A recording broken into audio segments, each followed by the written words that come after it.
Chapter 1. Marie ran the warm washcloth down her mother's rigid arm. The tremors were worse today, she noted, as she washed the soap from her mother's skin. The washcloth moved down to the tips of the woman's fingers, and Marie noted for the millionth time that her mother still had slim, shapely fingers. She dipped the cloth in the pink plastic basin that had come from somewhere. The hospital on her mother's last visit, that was where they got it, she remembered now. She brushed black, silky strands of her hair from her naturally tanned face with the back of her hand, and looked away from her mother. It was too hot to work like this, but she couldn't afford anyone else to help her. A tear slid down her face, but she swiped it away angrily.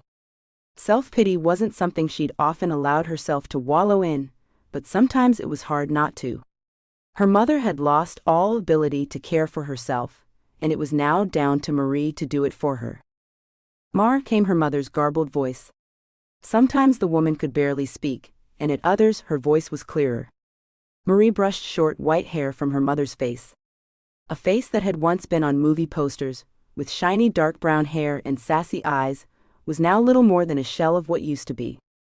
All that French and Spanish heritage had melted with time, into the face of a woman old before her time. "I know, Mom, I'm trying to hurry."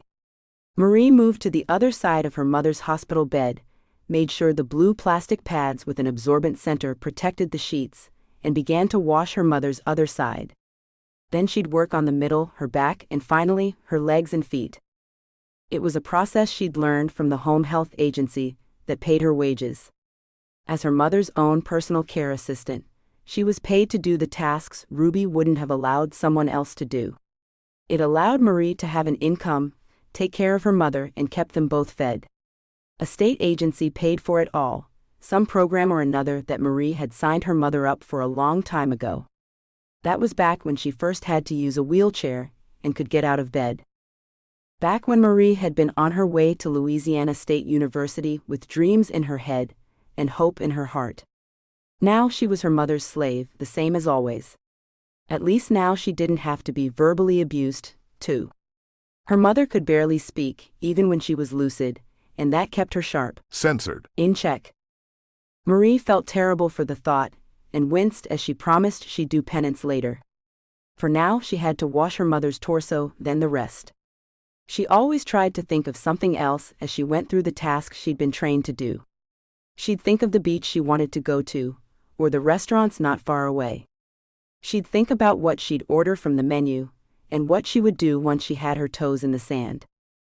Marie left the small room with blacked-out windows. They'd done that to protect her mother's eyes. She'd claimed the light hurt, but Marie had often wondered if it was to keep the world at bay. If she couldn't see out, nobody could see in. It had always been that way. All of her life Ruby hid them both from the world, from outsiders as she'd called them. Once she was done with her mother's torso, the young woman walked into the bathroom just opposite the bedroom her mother had claimed and rinsed out the tub. As she filled it with warm, clean water, Marie hummed to herself, a song she'd heard on the radio. Cajun music was her favorite, and she often left the radio playing, even when she went to sleep. "Unwan," Ruby groaned as Marie came in. Marie sighed, but let it go. Unwanted cow, that's what her mother was trying to say. Even now, when Marie did all she could to keep her clean, free from bedsores and in clean clothes, her mother was cruel. She always had been, though. Marie had always known that she wasn't wanted. She could remember her mother saying it when she was 2 years old, then 3, then every year after. Even when Marie was 18 and ready to leave her mother, at long last, her mother had said it. She'd spit it that day, but she'd added a new twist. Ungrateful. Marie was ungrateful for the long, miserable life her mother gave her. That's how she'd announced the news that she was sick. She'd called Marie an ungrateful, unwanted cow that wouldn't even stick around to take care of her sick mother. Marie had only wanted to escape the torment, but she'd cracked and stayed. Her mother's Parkinson's had progressed enough that the doctors had finally stopped blaming the car accident that had killed Marie's father and nearly took her mother's life. They'd done round after round of tests, and finally concluded that the tremors, the loss of balance, and the rigidity in her mother's left arm was from Parkinson's disease. It was at an advanced stage by then, and Marie was as doomed as her mother. Doomed to always be there for her. Marie felt guilt over her quiet anger, her resentment of her mother. She knew she should have been a better daughter, that she should try harder for her mother, but some days, like today, the resentment got the better of her. It was hot, sticky hot, and flies were buzzing around already. The mosquitoes would come later, breaking through the mosquito nets to leave her with itchy welts. She wanted out of this place, to be somewhere where she could afford air conditioning, where someone else took care of her mother. Where she wasn't a slave to a woman that had hated her for her very existence. You were supposed to be aborted, that's what your father wanted. But we had the accident and here you are, all mouth and selfish. She could remember her mother saying that to her when she was 5 and needed new shoes, because she'd outgrown the old ones. Marie had learned to just make do with what she had until her mother noticed her clothes didn't fit, or the school called her to threaten they'd report her if she didn't take better care of her little girl.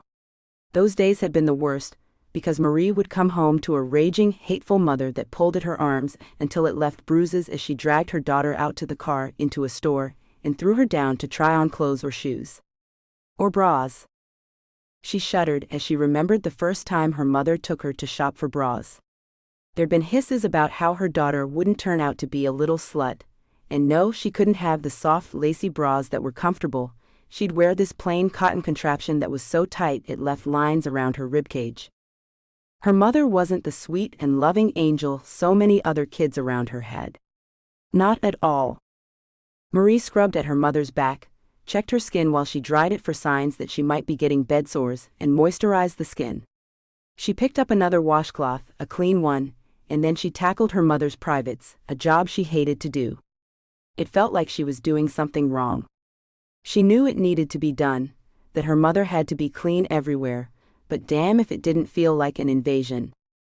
She hummed another song as she slid the cloth down around the necessary parts, her brain frozen, no thoughts entered at all, as she pulled the cloth out, rinsed it, then rinsed the soap away. More clean water. She'd have to do the laundry today, get it hung out on a line and then brought back in. When she got back from the grocery store, she'd take it all down and fold it up. She was nearly done now, only her legs and feet. Marie inspected her mother's heels, the back of her calves and thighs, any pressure points, and decided to put on the special boots the doctor gave her to protect her mother's feet. They kept the heels off the bed and suspended so there would be no pressure, and thus no sores. She checked her mother's elbows one more time, and finally took the tub away. She cleaned the blue tub with hot water, and put it on a rack to dry. She'd need it again in the evening. Or if her mother had an accident. It happened sometimes, and Marie would have to wash her up again if it did. Her mother wasn't gone, mentally it was just physical, her mother's problem. Sometimes she would hallucinate or show signs of dementia, but it wasn't often. Not yet, anyway. Marie knew what the future held as her mother's disease progressed, and was ready for it. She hoped. She went into the kitchen, and sat down at the table to rest. It was topped with cheap plastic, with wood particles coming free from the edges. It was probably older than Ruby herself, but it was all they could afford now. Once the house hadn't looked so bad, Marie knew. Her mother had made a little money from the film she made, and every now and then, she'd still get a royalty check. Not often, but every now and then. It had been enough back then to buy the 5-bedroom house with 2 bathrooms and 2 floors. Most of the rooms were empty now, and the doors stayed closed.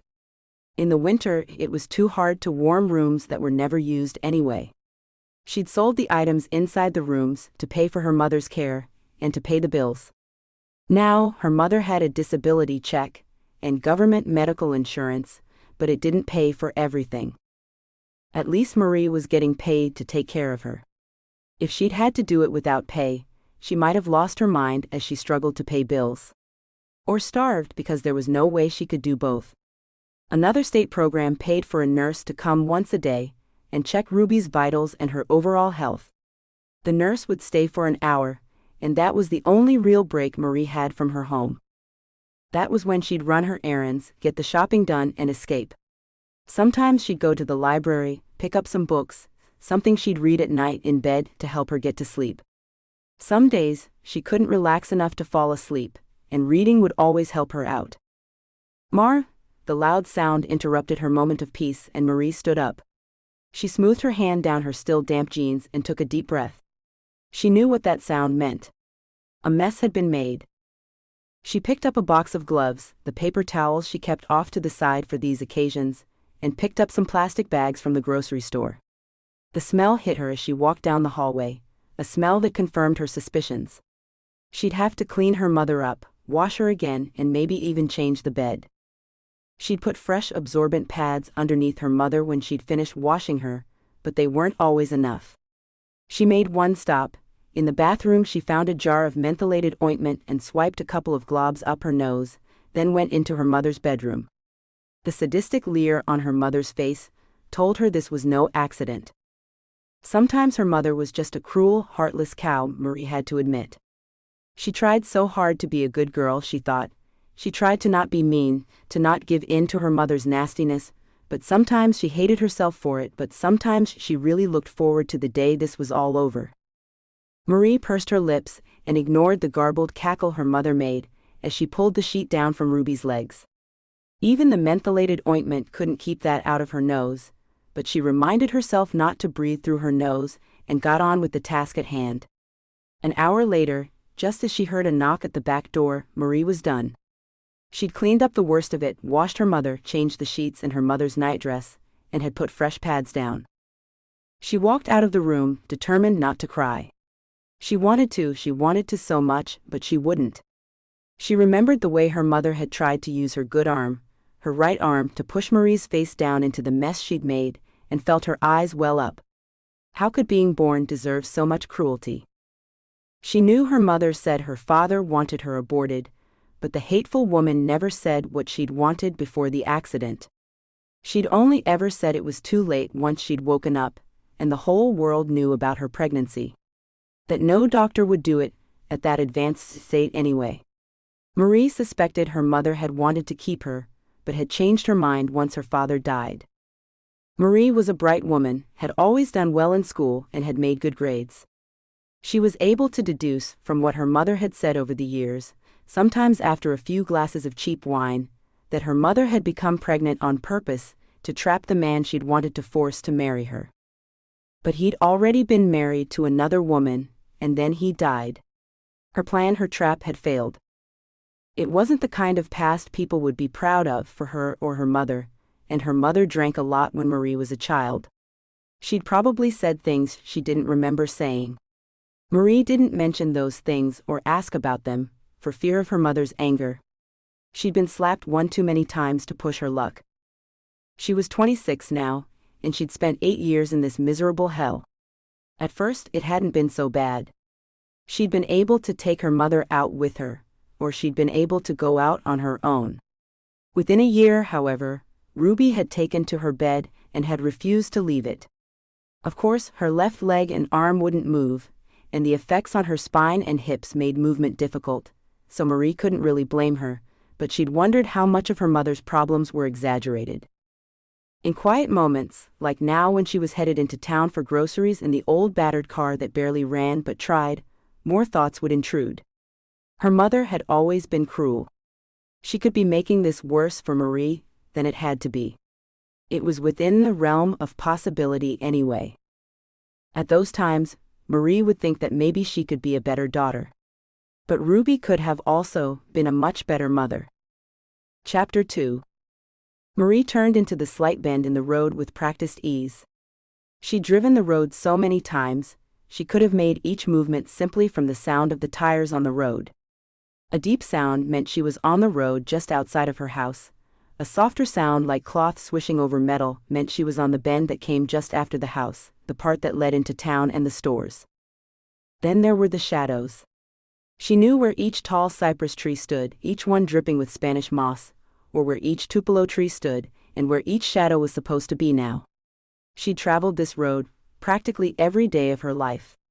Each shadow gave her a point of reference as she drove along. The law said you had to drive with your eyes open though, Marie thought with a shadow of a smile, so she kept them open. She saw the same old for sale sign on a trailer off to the right, as she made a stop at the crossing that would take her into town. The tobacco shop had new prices up today though. The bright orange letters were hard to miss. Mr. Terrio still had his crawfish traps for sale on his front lawn, across the street from the small car dealership that always managed to get new stock, but never seemed to sell any cars. The town of Mary's Point, always a quiet place, but so full of life. At least to Marie, it seemed so. Her ancestors had lived here over 200 years ago, they'd made their lives here, and now Marie and her mother Ruby were the last of her family. There were others spread out all over the state and the country, but only Marie and Ruby had stayed put. Well, Ruby left for a while, and Marie had tried to escape the place but hadn't quite accomplished it. She drove past the small library, the two small banks that were always in competition, over the small drawbridge over the bayou, and pulled to a stop to turn in at the grocery store. On her right was a gas station fast food restaurant, and to her left was the store. A little further down the road were more houses, an apartment building, and a few other offices and boutiques. There was even a cafe that sold café au lait and beignets, but Marie didn't get to go there too often. She wouldn't get to do today either. She had to pick up groceries, her mother's medicine, see Ruby's doctor about a form the government insurance wanted him to fill out, and then get home before the nurse's hour was up. It was a real blessing to have the woman come for an hour every day, but sometimes it just wasn't long enough. Marie knew she had to make do though. It was all she'd ever done. She could smell the water of the bayou as she stepped out of the old car she'd inherited from her mother. The old Ford had been bought new, but that was back when Marie was still a baby. It had been cared for though and still ran. Most of the time. She carefully shut the door, locked it, and went into the cool air of the store. It was always a relief, that first moment when she walked into the brightly lit building. The store was locally owned and stocked furniture, clothing, groceries, and just about anything else anybody would need, stuck out here in the sticks. Marie took a shopping cart and began to walk through the store. She saw a new display over in the furniture section, new sofas and decorations for a bedroom. She saw a white and black comforter on a new bed display too, that she really liked. Black filigree on a white background, so Louisiana, but so out of her budget too. Marie looked away without even so much as a sigh. She'd learned long ago things like that just weren't for her. She sped along into the grocery department and began to fill the basket with the small amounts of food she'd need for the week. Her mother sometimes had trouble swallowing now, so Marie had learned to make soft foods for her. Being in bed all the time meant her mother didn't require a lot of food anyway, but the dietitian that came showed her what to feed her mother and how much. If her mother asked, she'd give her more, but usually getting her to eat one meal could be a huge challenge. She made quick work of the task, and was soon outside again in the damp heat. Her green t-shirt stuck to her, and her thighs began to stick together below the legs of her shorts. At least she had on flip-flops today. Socks and shoes would have been all but unbearable in a car with no air conditioning. A slight boom in the air, and the sound of a very powerful engine drew her attention as she put the groceries in the trunk of the old white car. What should have been a glance up turned into a look of shock at what she saw. A black Lamborghini, probably from some time in the 1960s, was parked at the gas station. The car was unlike anything she'd ever seen before, and screamed expensive luxury. That wasn't what shocked her though. It was the handsome, well-built man with a mop of black hair that pumped gas into the car that shocked her. He glanced around vacantly, as if nothing about the surrounding area mattered to him, and he couldn't be more bored. That look didn't take away from the beauty of his face though. Even from this distance, Marie could tell the man would stop heartbeats all over the world. He had the smoldering looks of the Italian models she'd seen in magazines in the pharmacy as she waited to be served. Usually, ads for underwear or cologne that she'd always speed past. His nose wasn't too big or too curved, it was just right on a face with high cheekbones, full lips, and a jawline that looked as if an artist had sculpted it. The expensive clothes he wore showed off an equally sculpted body, and she wondered how many hours he spent in a gym to get that built. He glanced in her direction as if he felt her stare, and Marie quickly looked away. She tucked a lock of hair behind her ear and pushed her cheap sunglasses down on her face. Hopefully, he hadn't seen her gawping at him. She pushed the cart back to the stand, in a daze as she berated herself for her childishness. She'd never had a boyfriend, her mother hadn't allowed it, and she'd never really been accepted at school. As the illegitimate child of a failed starlet, she was an outcast even before she'd started school.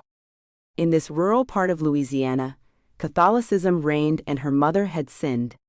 Sinned so much she'd been excommunicated.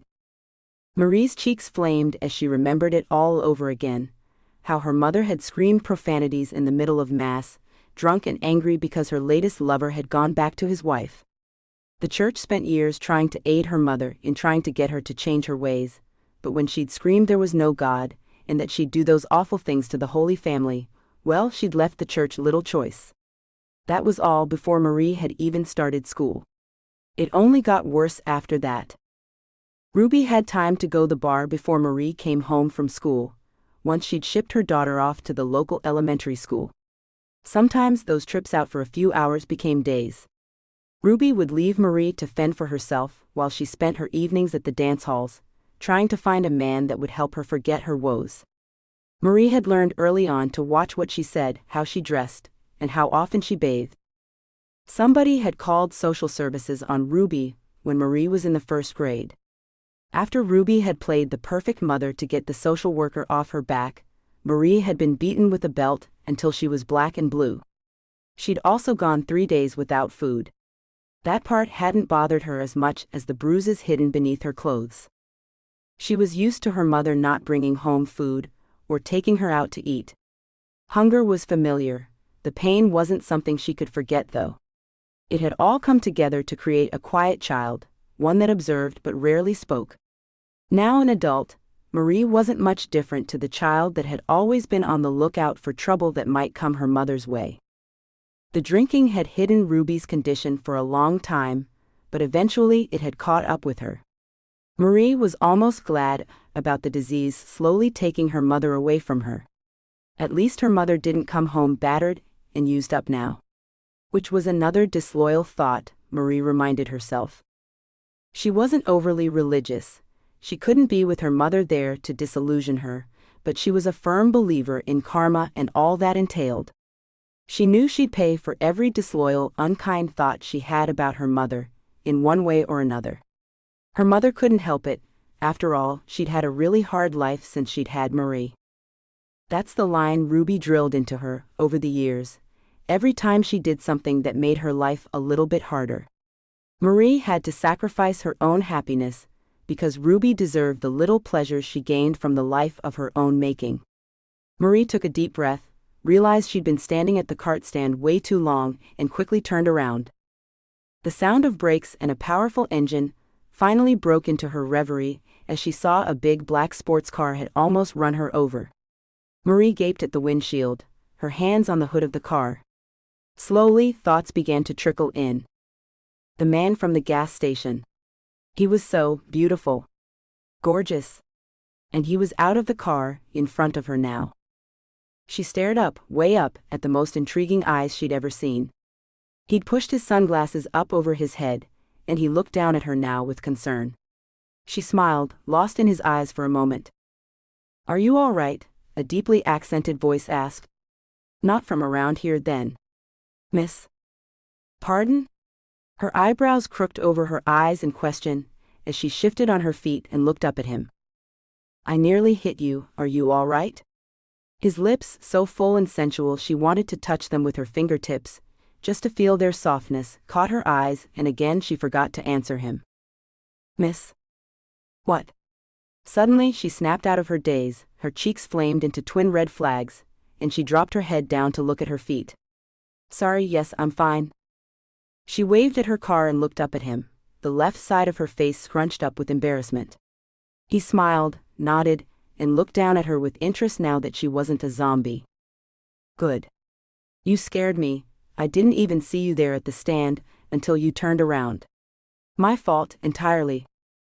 "No, it was mine. I wasn't paying any attention. Sorry, I'll let you be on your way now." She smiled and turned away, but something made her look back. He hadn't moved a muscle, he just watched her as she walked away with something that could be. No, it couldn't be interest. Men didn't look at her like that.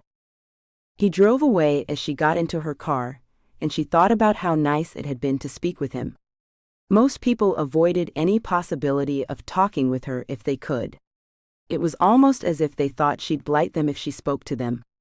She'd learned to do most transactions quietly, and was used to only having conversations with her mother's doctor, nurse, and the pharmacist. She'd sometimes have to speak to others, to take care of business matters for her mother, but not very often, and those people didn't live here. It was nice to actually talk to someone. She drove away, headed back to the house, hidden almost in the swamp that her mother bought all those years ago. It was much too large for them, with way too many bedrooms on 2 floors. They didn't need all that, and there hadn't been a soul upstairs in months now. Marie went up every now and then to check the ceilings and check for damage after a storm, but otherwise there was no need to go up there. She kept up the 2 bedrooms they slept in, the living room, kitchen, bathroom, and the laundry room. That was enough. Her mother was asleep when she arrived home, so Marie put the groceries away after the nurse left. She put on some pasta to cook on the stove. A little bit of spaghetti sauce she'd put in the freezer went into the microwave, and her radio came on. With her feet propped on another chair, Marie allowed the sound of swamp pop music to take her away to a land where a man like the Lamborghini driver noticed her. He'd take her to dance the night away at the dance hall, or out to eat at some fancy restaurant tucked away in a secret part of New Orleans. He'd sweep her off her feet and take her away from this miserable life, with the flash of a pearly white grin and a blink of those warm brown eyes. Life would be good, something she'd never known before, and she wouldn't have to hear her mother's voice telling her she was unwanted ever again. Marie. Came the strangled sound of her mother's voice, ruined by the cigarettes she used to smoke and the paralyzed muscles caused by her condition. Marie, I'm wet. That, Marie thought with a sigh filled with regret. That's what she wanted to escape, just for a few short hours, even if it meant she'd go to hell for the thought. That voice, that hateful, anger-strained voice. She turned off the stove and pulled a pair of gloves from the boxes she had strewn around the house. She'd never escape, her mother wouldn't allow it. Chapter 3. A beam of sunlight danced across the pages of Marie's book, as the wind rustled gently through the leaves in the tree. It reminded her that she didn't have all day to sit there at the cafe with her book. She finished her beignets and took the last sip of her café au lait before she put the book in her bag, gathered her things and got up to leave. A dress in the little boutique next door caught her eye, and she wandered over. It was a party dress, as her mother would call it. Short, designed to be tight, in a vivid red that would suit her coloring perfectly. The kind of dress she'd never get to wear. She looked at the other dresses in the shop window, and couldn't help but smile. There was a dress that glittered, one that was far too risque in black leather, and another that would be suitable for an outdoor event with a feminine floral pattern in bold blues and reds. The kind of dresses that women with manicures and hairstyles that didn't come from a pair of paper-cutting scissors and the air would wear. Marie glanced down at her hands and winced. They were red and raw from all the washing she did. Hygiene was key to keeping her mother healthy, and that meant she washed her hands a lot. She used hand moisturizer on them, but nothing ever seemed to take away the angry red that appeared around her knuckles and the fingertips. Her nails were clean and white on the tips, but they were short, a necessity when taking care of a bedridden patient. She could look at those dresses all she wanted to, but she knew she'd never have a reason to wear one. There were no parties to attend, and she couldn't afford one of those dresses, even if she did have somewhere to wear it to. It was nice to look, though. Especially since she still had the man from a few days ago on her mind. These were the kinds of dresses a woman he'd date would wear. That one in leather, with a pair of black stiletto heels, would be just his style, for his woman to wear, that is. He'd probably pick a blonde or a redhead with pouty lips and bedroom eyes. A glance in the window told her that her brown eyes were all right, but there were dark circles under them. Her mother had kept her up most of the night with a screaming fit that wouldn't end. She'd finally given her a sedative the doctor prescribed for these episodes, and she'd been able to get to bed. So what if the sun had just started to rise? She'd needed those 2 hours before she had to get up and greet the world again. Marie's fingers fluttered at the ends of her hair, and noted how jagged the edges were before they dropped down. She had on another pair of faded-out denim shorts, with a black t-shirt and her usual cheap black flip-flops. A man like that wouldn't notice her. Except he had. Kind of? Okay, it was only because he'd almost run her over, but still, he'd noticed. That smile came back, the one that she'd discovered on her face not long after the incident at the grocery store. She'd see it in flashes as she passed a mirror, or the black darkness of a television screen that hadn't been turned on. He'd given her a reason to smile, even if he didn't know it. The guy was probably long gone, though. The town was the kind of place tourists came to in the summer, or during the various hunting seasons. People that wanted to save a few dollars by stopping at a hotel just outside of New Orleans would come here, drive into the city, and then come back at night.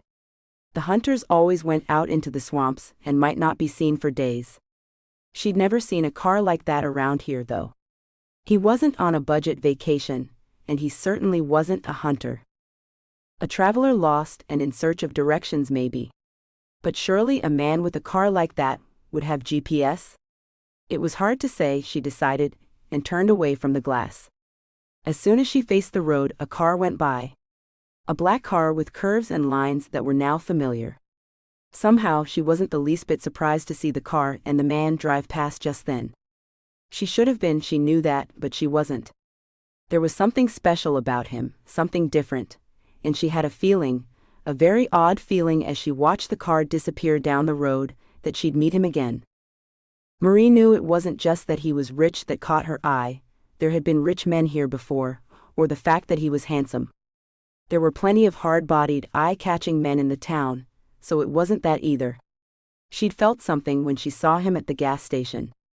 Something tight and exciting in her. Censored. That made her want to dance. But he hadn't seen her, she thought, as his car disappeared into the distance. Most people didn't, and normally that was okay. There was something about him, though, that made her want to be noticed. Usually, she liked being in the shadows, always on the edge of the peripheral vision of those around her. It was quiet there, and peaceful. Yet, something in her wanted him to see her again, to notice her, to take her away to a new and exciting place where unwanted was never groaned out at her. Maybe that was it, she wondered as she got back into her car and turned on the radio. Maybe she wanted to be noticed, really noticed, for a change. Her fingers tapped on the steering wheel, in time with the song that drifted out of the car's speakers. It was a Cajun song, sung in the Cajun French that her mother wouldn't allow her to learn. She'd caught on to bits and pieces over the years, it was impossible not to, but her mother didn't want her to learn it. Early in her life, her mother told her it was the language of the past, and that people needed to let it go. Even if it was their heritage. Americans speak English, Marie, and so will you. I won't have some backwoods language coming out of your mouth. Marie could remember her mother saying that so long ago, more than once. She'd never understood why her mother thought it was backward. It was beautiful, the patois of generations of people combined into a musical sound that she wanted to know. In the end, it didn't matter if she could understand the language the song was sung in. The notes of emotion in the singer's voice told her all she needed to know. A short time later, she drove through the crumbling brick entrance to the driveway to the house. Jasmine lined both sides of the entrance. Marie noted all of them needed to be pruned, but she rarely had time to do it. Maybe she could get the boy that mowed the lawn to do it, for a little extra than his normal pay. She'd ask him when he came by later in the week. She pulled up to the house, parked the car, and took out the bags she'd collected. One from the pharmacy, one from the grocery store, and one from the library. She'd picked out a few books to read, and had started one while she was at the cafe earlier. Hopefully, her mother would be asleep when she got in, so she could continue to read. "Is that you, Marie? You lazy trollop, you've left me for hours in here alone. What kind of ungrateful cow does that?" Marie's shoulders sagged, and the weight of the bags in her arms pulled them even lower. Not only was her mother awake, but she'd also regained her speech. It happened sometimes, the ability to speak would come and go. It made Marie wonder sometimes if perhaps her mother was acting. She'd been on the verge of being a star when she was in that accident. Maybe Ruby had found a way to get even more attention. Marie would remind herself at those times that the doctor had confirmed the disease, and that Ruby had always been contrary. She'd fight the disease just to spite Marie and keep her around. She wouldn't give up, or fake being more ill than she was. "It's me, Mom. I'll be in there in a minute." She put the bags on the table as the nurse walked in. "She's not herself today," the nurse spoke softly, her eyes sympathetic. Marie was ashamed of the way her mother spoke to her, and of the things she'd said. She couldn't look the older woman in the eye.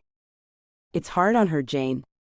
Marie glanced over the middle-aged woman with gray hair and soft brown eyes. "Besides, she's not in her right mind. You know, I've only been gone an hour." She knows that too, somewhere in her muddled brain. "I don't know how you do it, Marie, but you're a saint for doing it. I'll see you tomorrow, honey. Take care of yourself." She patted Marie's cheek, and Marie felt the prickle of tears in her eyes. The fact that someone understood what she went through every day made her feel emotional. Or perhaps it was that slight touch, a sign of affection the woman sometimes gave her. Jane had visited almost every day for the last 2 years, and had become a part of Marie and Ruby's lives. That occasional dose of affection always made her eyes well up. "Bye, Jane. See you tomorrow." Marie watched her leave, made sure the screen door on the back entrance closed all the way, then went to the box of gloves. She put on a pair of the purple gloves, and headed in to check on her mother.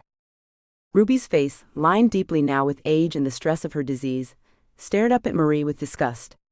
Marie ignored it, and pulled her mother's thin blanket to check the absorbent pads beneath her. She'd learned over the years how to tell damp pads from dry through the gloves, and found them dry now. She saw the nurse had put the boots on her, designed for bedridden patients that couldn't move around a lot. They were meant to keep her heels from getting bed sores. Her mother hated them, but they were necessary. It was something her mother's general practitioner had stressed to her over and over again. Make sure the patient doesn't get bed sores because they were dangerous. Marie ignored the protests of her mother and checked her skin from head to toe to make sure there were no blisters or redness. Those were the first signs that the skin was breaking down and needed to be cared for. Marie didn't find anything and positioned her mother on her side. With the help of a few well-placed pillows, Ruby wouldn't be able to turn on her back. She would spend every hour of the day on her back if she was allowed. That wasn't good for her skin. Marie would let her go on her back in an hour, and then she'd turn her to the other side for a while. This was one of the reasons Marie didn't sleep well. Her mother had to be moved around constantly, even during the hours when Marie wanted to sleep. It meant her sleep cycle was interrupted often, and sometimes it was hard to get back to sleep. On good days, her mother was able to turn herself, and Marie was able to sleep through the night. That didn't happen as often as Marie needed it to. "You hate me," Ruby rattled out, her eyes dulled by her disease and the medicine she was on. "You've always hated me since the day you were born." It was a common complaint, and Marie didn't respond. Her mother never seemed to realize that it was hard to hold affection for someone that told you that you were unwanted and unloved. Maybe Ruby's disease caused these moments where she'd forget the past. It used to be the fact that Ruby drank too much. She'd often forget what she did or said after a binge. Now it was the disease, Marie was certain. Marie moved to the end of the bed, threw her used gloves in the trash, and picked up the bedding she'd left to be washed when she came home. "I'll be in the laundry room for a little while, Mom. What do you want me to put on the television?" "You'll let me die here, alone." "I know you will, you ungrateful cow," Ruby said to the wall. Marie rolled her eyes, pursed her lips, and stared at her mother's figure in the bed. "Mom, what do you want to watch?" Censored. Off. Another roll of her eyes was accompanied by a deep sigh before Marie picked up the remote control and turned the television on. A program that Ruby normally liked was already on the channel, so she left it and took the bedding out of the bedroom. She walked into a room that had been added on sometime in the 1950s. It was decorated all in white and brightly lit from the windows at the end of the room. They spanned across the wall, halfway up. It was one of Marie's favorite rooms, and she spent a lot of time there, especially in the winter. The dryer made the room especially warm then, and she'd spend as much time as she could in there. During the summer, it would become way too hot, but opening the windows usually helped a little. Marie put the bedclothes in the washer, filled the dispensers, and sat down at the long table pushed up against one wall. The length of the table made folding laundry much easier, but for now it was a nice spot to sit and read. Only Marie couldn't concentrate on the book just then. Her brain was too busy wondering about the man in the black car. Would his house have a laundry room? With the same kind of long table? A table strong enough to hold two, she wondered with a naughty smirk. The fantasy played out as the washer stopped filling with water and began to rotate. The smile didn't leave her face. Chapter 4. Thank you so much for staying a little longer, Jane. I don't know how long it will take, but hopefully not long. You know how it can be with these things, Marie said as she rushed around the kitchen, her head already on the frustrating lines that were always present at the motor vehicle registration place. I do, honey. Take your time. The patient I see after your mother is in the hospital, so I'm free for an extra hour or so. Jane pulled at the hem of her pink uniform top and gave a shake of her head. I'll be here. Thanks, Marie said warmly and finally left the house. She thought about what she needed to do as she drove to the parish seat to get to the courthouse. The motor vehicle office was there, and she'd probably be there a while. There were always long lines when she went, and she didn't have time to waste. She groaned in frustration when she was caught by a train, and then trapped behind a huge cart headed for one of the sugarcane farms. The yellow cart drove along slowly, and every time Marie tried to pass the cart, there was oncoming traffic. By the time she arrived at the courthouse and parked, her nerves were strung tight, and she was in an even bigger rush than she had been. She was going through her bag, looking for her wallet, when she bumped into someone. She apologized automatically, and then gaped when she saw who it was. It's you, she whispered with surprise. She felt the corners of her lips twitch up, and her cheeks started to burn. With a shake of her head, she continued. I'm so sorry. It's me that did the bumping this time. I'm really sorry. I was in such a rush to get to the registration office. Well, I'm sorry. Her voice trailed off as she looked up at him, and noted he looked a little older than she'd thought he was. Not much older than her, but he had her by a few years if the very faint lines around his eyes were any indication. Or maybe he'd spent more time outdoors than she had, and his features were weathered. Don't apologize, it's nothing. I wasn't paying attention either. His smile revealed straight, gleaming white teeth. His teeth were perfect except for his right incisor, which had been chipped at some point but obviously never repaired. Marie wondered why, but didn't dare ask. Her head dropped down, and she pushed a lock of hair behind her right ear. I guess you need to be on your way. Sorry about this, again. I do, but it was nice to bump into you again. He didn't look to be in a hurry now, and for a moment Marie forgot that she was too. Well, it's nice to see you again. She noted the look of interest he gave her, and was glad she'd put on a nice light blue blouse and a white skirt that flowed down to her knees for this outing. She looked decent at least. Men only want one thing out of us females, Marie, and you'd best believe me.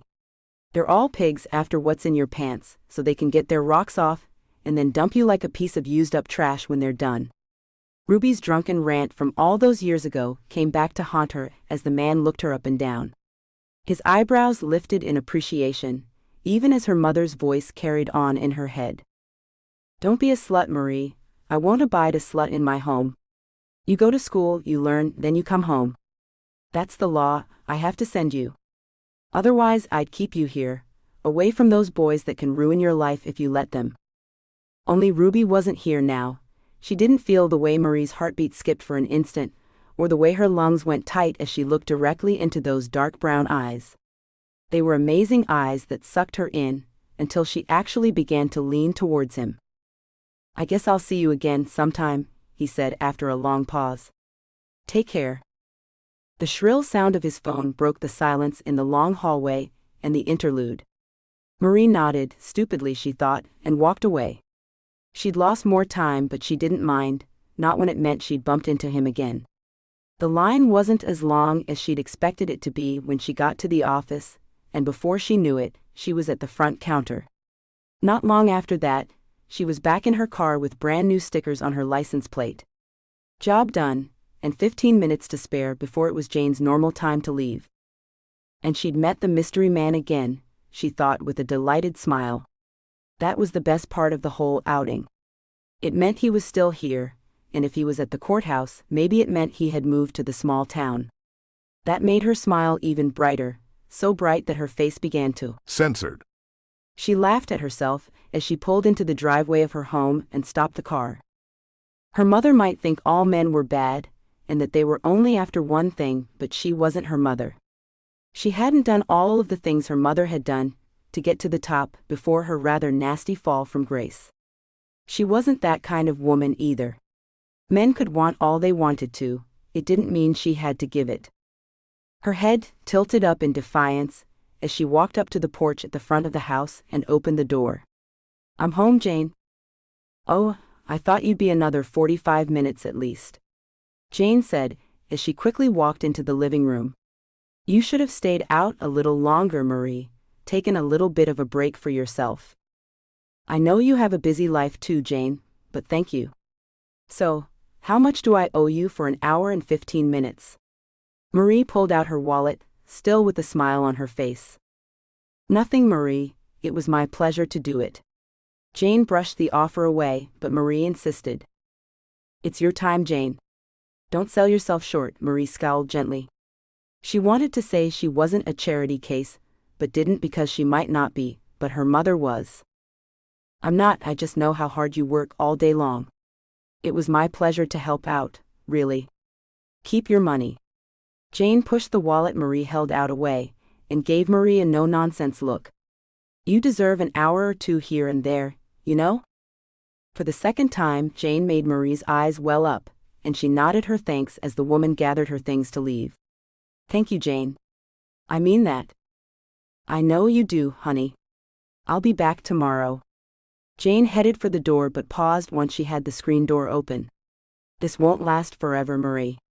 I'm not saying that to be cruel, but you need to know that. This won't last forever. Jane emphasized the last word with a raised eyebrow and more weight in her voice.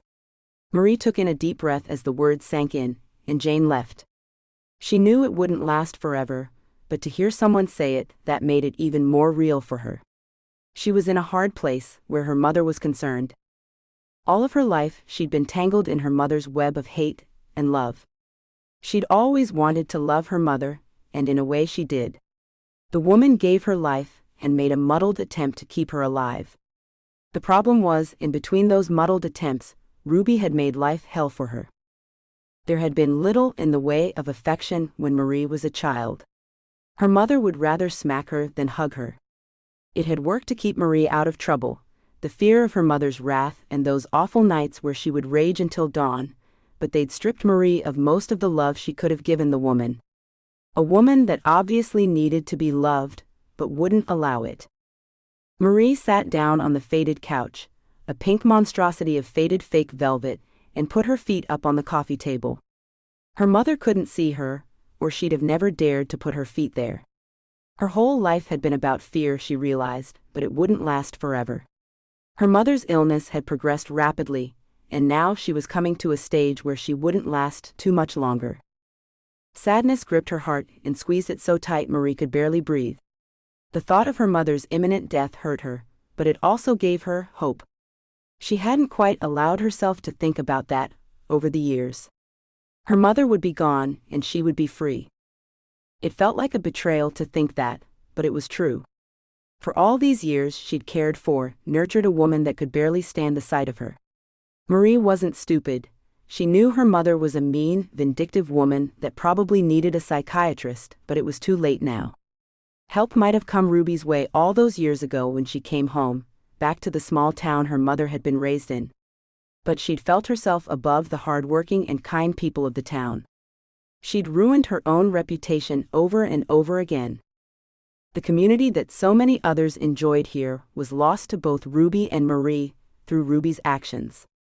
It wasn't just the drinking. There were plenty of women that got drunk on a Saturday night, out with their friends or a significant other. No, it had been her ranting, swearing, drunken rages, the affairs she'd had with other married men that had ruined any chance of help from their neighbors. Marie was left to fend for herself by most of the people of the town. Teachers at her school would sometimes bring her a sweater or make an extra sandwich for her, things they'd slip to her in her school bag or when she was preparing to leave for the day. One of her teachers had even helped her to apply to universities, hopeful that Marie would flourish with her writing, but her mother had taken that from her. As she'd taken everything.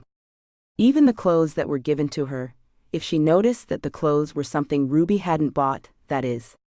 Most of the time she wouldn't notice, but when she did, Marie had to pay for it. Her mother would get out her belt, a special belt she'd bought just for whipping Marie with, and she'd strike at her own child with wild anger, screaming that it was Marie's fault for walking out of the house looking like a charity case. When she was young, Marie believed her mother. Everything was her fault. She was the reason her mother's career had ended, the reason her father died, the reason her mother had no friends. Over time, the truth became clear to Marie, however. It was her mother's fault, all of it. Maybe it was her feelings of obligation rather than love that drove her now, she thought, as once again, her mother's voice filled the house with anger. Even in her current state, Ruby was angry. Angry at Marie, at the child she hadn't been able to get rid of. She could have given Marie up for adoption, but she hadn't. Marie had often wondered why. She pulled on a pair of gloves and went back to her mother's room. She stood in the doorway and looked into the room, lit only by the machines around her mother's bed. Out of the semi-darkness, a croak of anger sent a shiver down her spine. "Where have you been, you lazy slut? I've been calling you for hours now." The words were thick, forced out of a throat that didn't want to work. "I've been here for an hour now, Mom. You just woke up." It was a common complaint, rather an accusation. She always accused Marie of bad things, mainly that she didn't take proper care of her. Marie went to her mother, turned her body to the left, and pushed pillows down behind her to keep her on her side. "I haven't just woken up, I've been calling you." Ruby paused, and worked up a little more energy to rasp out more words. "If you weren't so ugly and terrible, I'd say you were out with a man, but there's no man that would want a woman as lazy as you." The words stung Marie, and made her think of the mystery man she'd seen only a little while ago. He wanted her, she had seen it in his eyes. Interest mixed with something she knew instinctively was censored. Her mother's lies might still sting, but they no longer worked to convince her she was better off with Ruby. "Never mind about men, Mom. Just get some rest." Marie checked the absorbent pads beneath her mother and her clothing before she left the room. If her mother hadn't been so cruel to her, she might have told her about the man. They might have been able to wonder together about who he was, what he did. But Ruby had always been cruel, and now Marie kept the man a secret.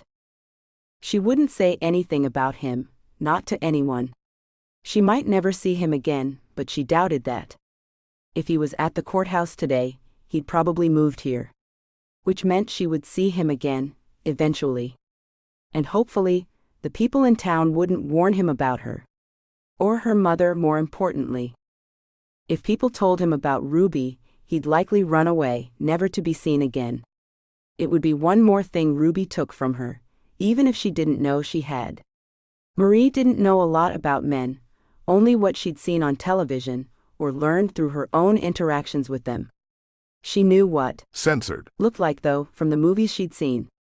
That was the look that was on his face earlier today, the mystery man. Censored. A man wanted her, and for the first time in her life she felt that same. Censored. She just hoped it wasn't a misunderstanding. Chapter 5. Marie could tell from the smell of the meatloaf in the oven that it was almost done. It wouldn't be long now, and she could finally have her dinner. She hummed along with the song on the radio, as she prepared instant mashed potatoes. They were quicker than peeling, boiling, and preparing the side dish, and she could measure out just enough for one person, then save the rest for the next time. "Marie." "I'm wet," her mother croaked from the bedroom. Marie pulled her lips in between her teeth in frustration. Her eyes stared blankly out the window over the sink as she stirred in milk and butter. A little salt, and the dish was done. She put the small ceramic bowl down on top of the stove so the heat from the oven would keep the potatoes warm, grabbed a pair of gloves, and headed back to her mother's room. She reconsidered the doctor's suggestion that they put a catheter into her mother to stop the constant wetting. Marie was going to allow it until Jane told her how often her other patients developed urinary tract infections, which could cause delusions and other problems in bedbound elderly patients. She didn't need more problems to deal with, and had refused the minor procedure. At times like now, when her dinner was barely done, she thought she'd made the wrong decision. Her mother had suddenly developed the problem, and at first, Marie had excused it as a new development in her mother's disease. Normally, she'd ask for the bedpan and use it, but then she started to have accidents. Marie had noticed that it seemed to happen most often when she was in the middle of doing something for herself. Cooking, bathing, sleeping were all interrupted. Marie had timed her mother's accidents once. She could go for hours without a single accident, but the minute Marie tried to do something for herself, her mother's bladder would let go. Or her bowels. That was even worse. Her little experiment, spread over a week, showed that the only time Ruby didn't call out for a bedpan was when Marie was busy. The rest of the time, she would be able to control her body's normal functions and would ask for the bedpan. Marie had even tried doing these tasks at different times, just to see if it was a certain time of day, and she just correlated the two activities to each other. What she found was, it didn't matter if she took a shower at 5 p.m. or 9 p.m., her mother had an accident. If she made her own breakfast at 9 a.m. or 11 a.m., her mother had an accident. If she went to sleep at 10 p.m. or 11 p.m., her mother had an accident. Her experiment showed that it didn't matter what time Marie did something to take care of herself, her mother would have an accident. If Marie sat in the room the entire day without eating, bathing, or trying to sleep, her mother would ask for a bedpan. These episodes of wetting herself then weren't accidents at all, but another effort to punish Marie. Marie knew all of this, knew that she had every right to hate her mother, but she couldn't. Not completely. She was angry with her mother and wanted things to be different, but she didn't hate her mother. Not exactly. She gnawed at the inside of her cheek as she replaced the absorbent pads, wiped her mother down with extra-large wipes designed for adults, and replaced her nightgown. She could smell the acrid odor of her burning meatloaf over the scent of her mother's body, and tried not to be upset. Another burned dinner, but now her mother was dry at least. She turned her to her right side, checked her feet, and walked slowly to the kitchen. There was no need to run, after all, it wasn't going to be less burned if she did. A strange calm had come over Marie when she walked into her mother's room. Jane's words from earlier in the day came back to her. It won't last forever. She'd looked down at the defiant gleam in her mother's eyes, at the way she'd smirked up at her daughter, and thought about the words. Soon enough, this would all be over. It didn't make her feel less angry, less abused, but it made her calm. She sat down to her burned dinner, slathered the meatloaf with ketchup, and slowly ate. She didn't want to wish her mother dead, and she didn't, but at the same time, she knew she couldn't go on much longer like this. She really did care about her mother, and always had, but she couldn't take much more. Her life became even more meaningless when her mother's illness progressed rapidly. To the government, she was a caretaker and employee. To her mother's doctor, she was a caregiver, nothing more. To her mother, she was a slave.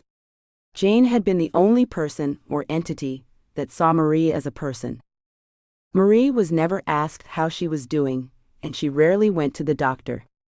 Her mother was the sole focus of most of the people she interacted with. Nobody ever asked how the caretaker was, if the employee needed a break, a vacation that she never got to take. Nobody cared except Jane. Jane understood, but then she would, Marie thought.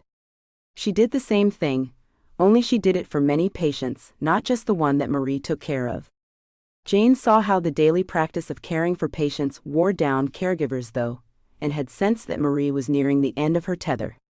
Just that acknowledgement, that assurance that someone cared, was enough to make Marie emotional, even hours later.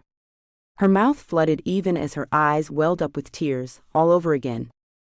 Someone had noticed her, had noticed the turmoil she tried to hide so much. Jane knew Ruby was a tyrant to her daughter. There was nothing Jane could do about it, but she could and had given Marie hope. It wouldn't last forever. Marie put her fork down and stared at the meatloaf left on her plate without actually seeing it. Jane wasn't the only person that had noticed Marie lately. That man with the car had too.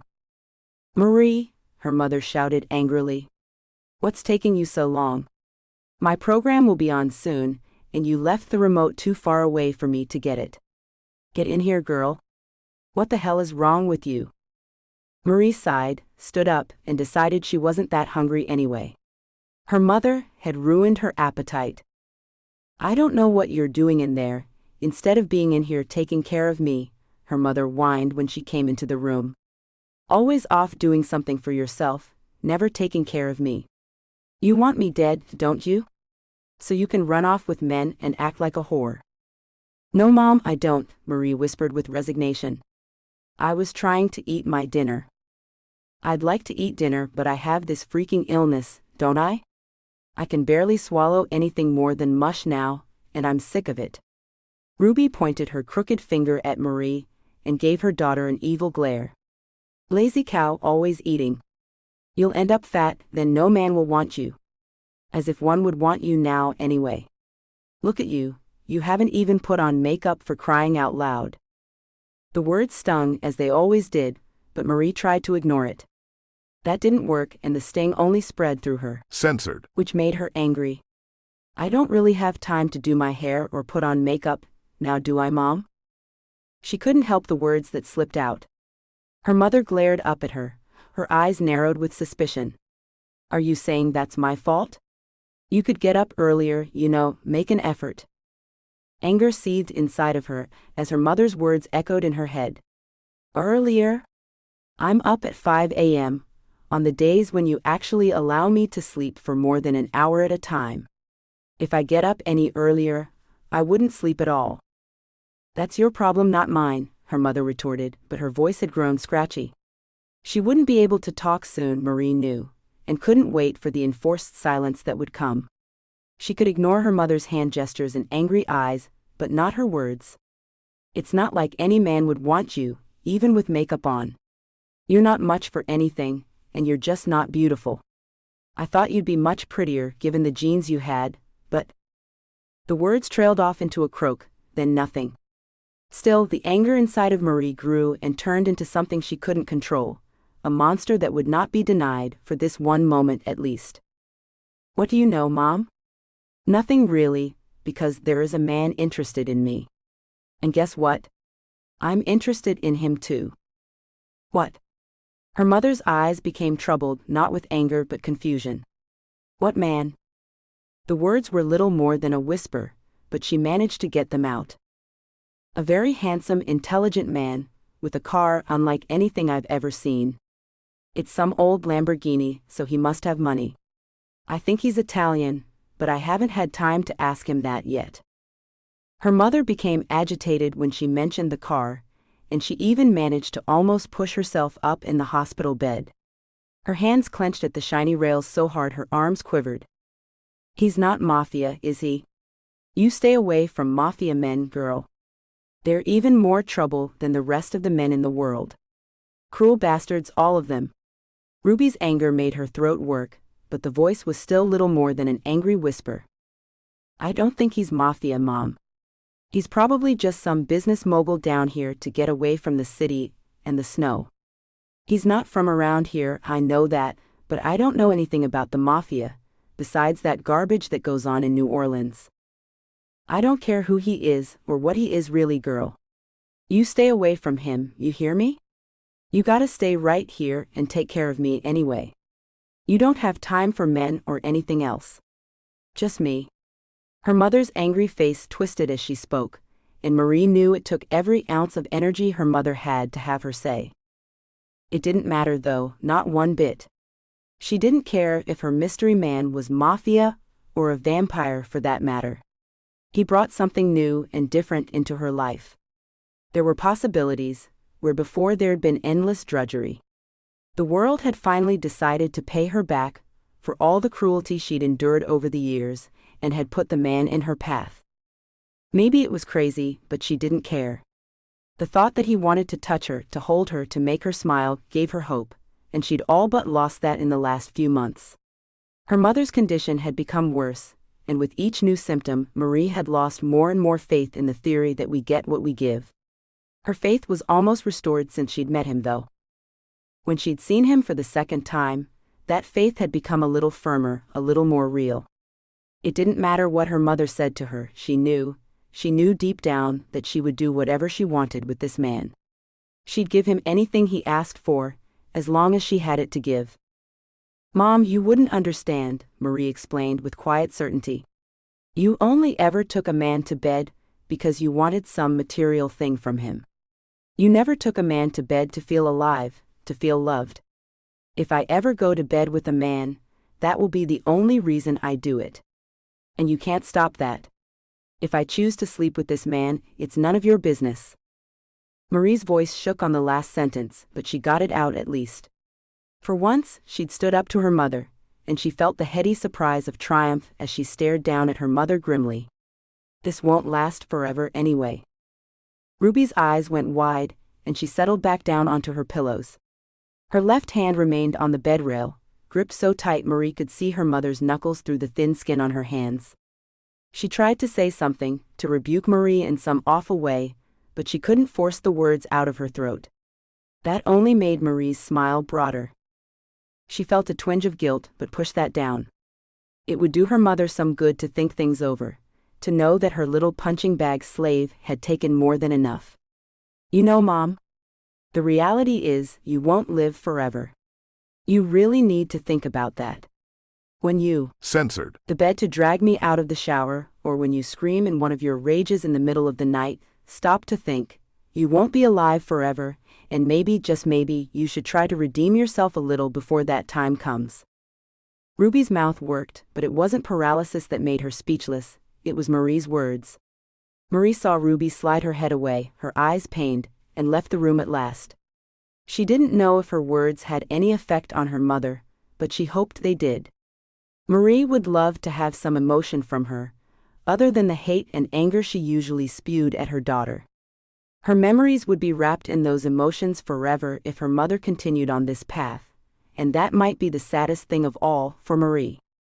Marie came to terms with the fact that her mother was terminal a long time ago. What she hadn't considered was what would happen after her mother passed away. Jane had prompted her to see that, and now she wanted her mother to see it too. Ruby wouldn't be the queen of the bedroom forever. Marie left her mother's room and went to her own. It was a plain room and always had been. A twin bed with a white coverlet on top, and white curtains in the room that was little more than a large broom closet. There was one white dresser and nothing more in the room. Marie kept most of her clothes and shoes in the laundry room, though she didn't have many. Most of the clothes she did have were bought at a second-hand shop at the other end of the town a few years ago before her mother became bedridden. It was a good thing she hadn't gained any weight over the last few years. She couldn't afford new clothes, and so she made do with what she had. With a sigh of resignation, she sprawled out on her bed and stared up at the white ceiling. The walls were cheap pine sheets that had been nailed to the studs behind them. A very basic room for a very basic girl. Woman, she thought after a moment. She was a grown woman now. And she just stood up to her mother for the first time in years. She tried it when puberty hit when she was 12, and her hormones were all out of whack. Her mother had been nagging her about how she shouldn't become a whore now that she was able to make babies. She'd gone on and on about how she wasn't going to raise the kid if Marie got pregnant, and that she'd have to leave and marry the father if that happened. If he wasn't already married. That had been the part where Ruby crossed a line, and Marie had jumped up from the same table in the kitchen that was there now and screamed at her mother, "You're the whore in this family. You're the one that F's married men, Mama, not me." Ruby became enraged and dragged Marie to the floor by her hair and slapped her face until her nose began to bleed. "You don't ever mention those things to me, do you understand, little girl? Never ever backtalk me or try to put me down."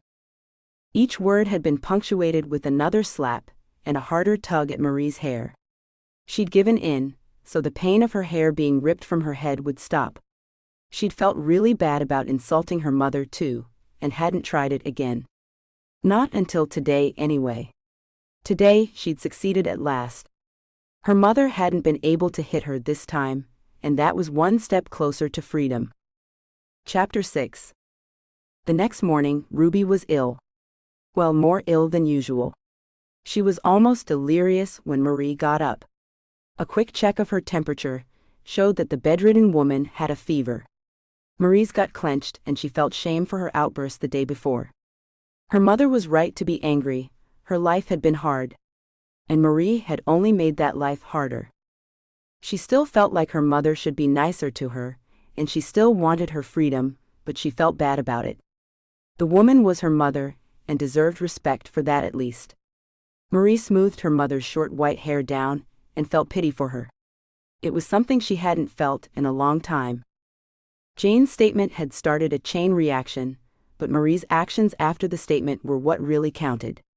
She'd been not nice to her mother. "I'm sorry I was mean to you yesterday, Mama. I'll call Jane and see what she thinks we should do." Ruby mewed in her sleep and grasped at Marie's hand tightly. Marie tried to tug her hand away, but Ruby wouldn't let go. "Je t'aime, maman." Marie froze. Ruby rarely spoke about her mother, other than to say she'd been famous in the late 60s and early 70s. Something had happened, Ruby never did know what, but it drove the starlet back to Louisiana to hide in the swamps. There'd been a lot of money, so they'd had a nice house and servants, things that Ruby couldn't afford. Marie had learned over the years that her mother didn't want Ruby to go into movies, but Ruby had ignored her warnings. She'd done what she wanted to do and faced the consequences. The woman had been remarkable, according to Ruby. She'd spoken English, Cajun French, and Spanish. She'd made movies in Italy, Saudi Arabia, America, and England. By all accounts, she was an intelligent, beautiful woman that had been incredibly talented. Ruby had been on her way to that kind of stardom when she'd wound up pregnant with some Mafia guy's baby. It had destroyed her career and her life. It had made her bitter and twisted in ways that Marie still couldn't understand. Now, as her mother held her hand and whispered to her long-dead mother, Marie felt empathy more than pity. Her mother had broken all the rules and paid the price for it. Now she was bedridden, unable to escape even the pain that came with her disease. Marie took a deep breath and reached for the small, cheap cell phone. They couldn't afford smartphones, computers, or the internet, but she did have a cheap cell phone if she needed help. She called Jane and asked her to come early. She was there in less than 15 minutes. She came into the bedroom with a solemn look. "Let's have a look at her. I spoke to the doctor. He's ordered a urine sample, so we'll have to find a way to get some out of her if she doesn't wake up. I suspect she has a UTI. But I thought she wouldn't get them if she didn't have the catheter." Marie's brows knit in confusion as she looked down at her mother. "I'm so careful when I wash her and make sure I go front to back every time she's had an accident." "You can be as careful and as sterile as you can be, Marie. Sometimes the infections happen anyway." Jane put her hand over Marie's arm on the bed rail. Marie looked down at the hand, then back up at Jane. "It's not my fault?" Marie asked, her voice hopeful. "More than likely not, Marie. These things happen with bedridden patients. It can't always be helped." Jane patted her arm and went about collecting a sample of urine from Ruby. Marie turned her mother onto her back and held her there, though Ruby really didn't protest at all. Jane used a catheter to collect the urine sample that she needed while Marie watched. The process made her cringe, because she knew that the catheters felt like a rough pipe cleaner being shoved into her urethra. She'd had a lot of UTIs as a child, and she'd had to be catheterized once. She could still remember the sensations of it, the way it felt like an invasion. She shuddered and looked away. I'll take the sample to the lab, and if there are any signs of infections, I'll bring back some antibiotics for her. Jane put the sample in a plastic bag, sealed the bag, and put it in her carrying case. Thanks, Jane, that would be great. Marie sat down in the chair at her mother's bedside and picked up her right hand. She's all I have, you know. Marie wasn't sure if she wanted Jane to know that, or herself. When she'd gone to sleep last night, she'd felt so triumphant, like she'd won a lifelong battle. Now, with her mother delirious and ill, she didn't feel so big anymore. She felt small and helpless, as she always did. What would happen to her when her mother was gone? It was a question that needed an answer. She knew the house and car would be hers, so she'd have a place to live, but after that? Where would she work? The only job she'd ever had was as her mother's personal care assistant. Would that count? She'd undergone training to get the job, so maybe it would. She chewed at a plastic floss stick after lunch later that day, as she pondered the question. She went back to the job of flossing and stared off into nothing. There were a lot of elderly people in town that might need her care, but would they want her in their house? It was a possibility, but maybe she could drive to nearby towns where they didn't know her. Something would come up, surely. A knock at the back door told her Jane was back. The screen door opened, and the other woman came in. They rarely used the front door, and Marie spent most of her time not at her mother's beck and call in the kitchen. Jane was such a familiar person at the house now, that Marie no longer expected her to knock. Hey, you had to come back, that's not good then? It came out breathy and frightened. A UTI would be easy to treat, but it could turn into something worse for those that were unable to move around. Staying in bed like that seemed to lower the immune system and wreaked havoc in so many ways.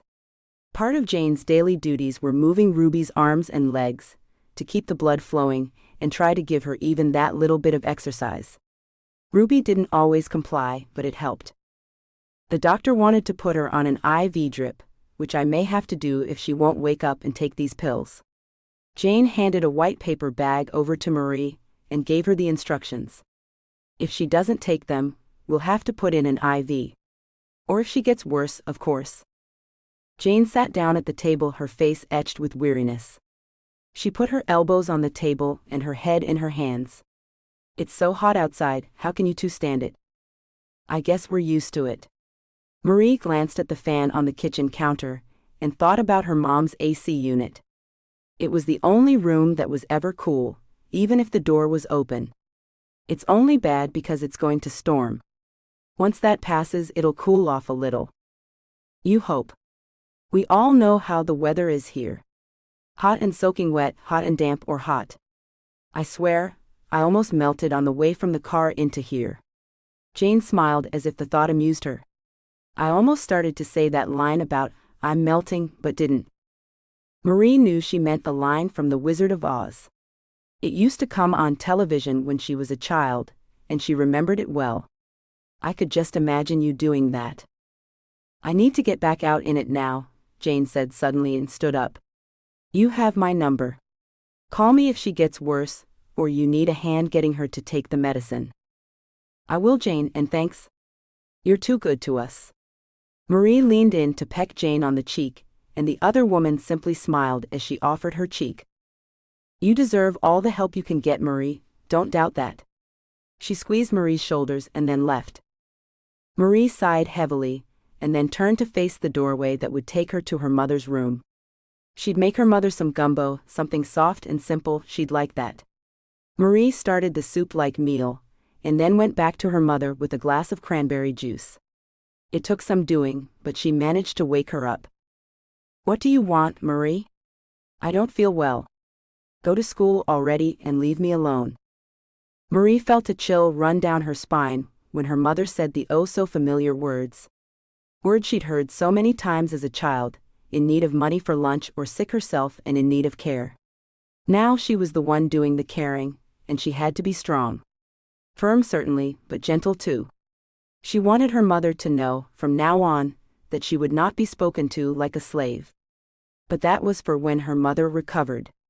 Right now, she needed to take her medicine. Take these, Mom, they'll help. Marie had added ibuprofen to take away some of the swelling and pain. It was also the doctor's orders to do so. I can't take all of those at once, Ruby moaned at her daughter, but took the pills. With a look of defiance, she threw the pills in her mouth, took the bottle of water Marie offered her, and swallowed. There. Marie smirked with amusement when her mother stuck her censored out and moved it around to show she'd swallowed the pills. Sometimes, not often, but every now and then, her mother's rebellious streak made her laugh. Good girl. What's for dinner? Is that gumbo? Ruby looked up at Marie suspiciously. You only make me that when I'm ill. But you are ill, Mom. Very ill. Now lie back and let me check your skin. Marie grabbed a pair of gloves and examined her mother's skin once again, and soon found everything to be fine. Good, relax now. I'll bring the gumbo in when it's done. Thank you. Ruby looked as surprised as Marie felt. Had her mother actually thanked her? You're welcome, Mom, Marie uttered before she went through the doorway and into the dark hall covered with a dark shade of green carpet. The carpet ran into most of the rooms in the house, except for the kitchen and Marie's room. Marie preferred the bare floors to the carpet and had taken it up when she was a teenager. With her mother's permission, of course. She added a few things to the gumbo, checked the flavor, and then sat down with a book to read as she listened to the radio. Her mother would be asleep in minutes, so she settled down to let the food cook. She liked to read anything, but lately she'd started to read thrillers. They kept her on the edge of her seat and gave her an opportunity to live an exciting life that was, well, thrilling.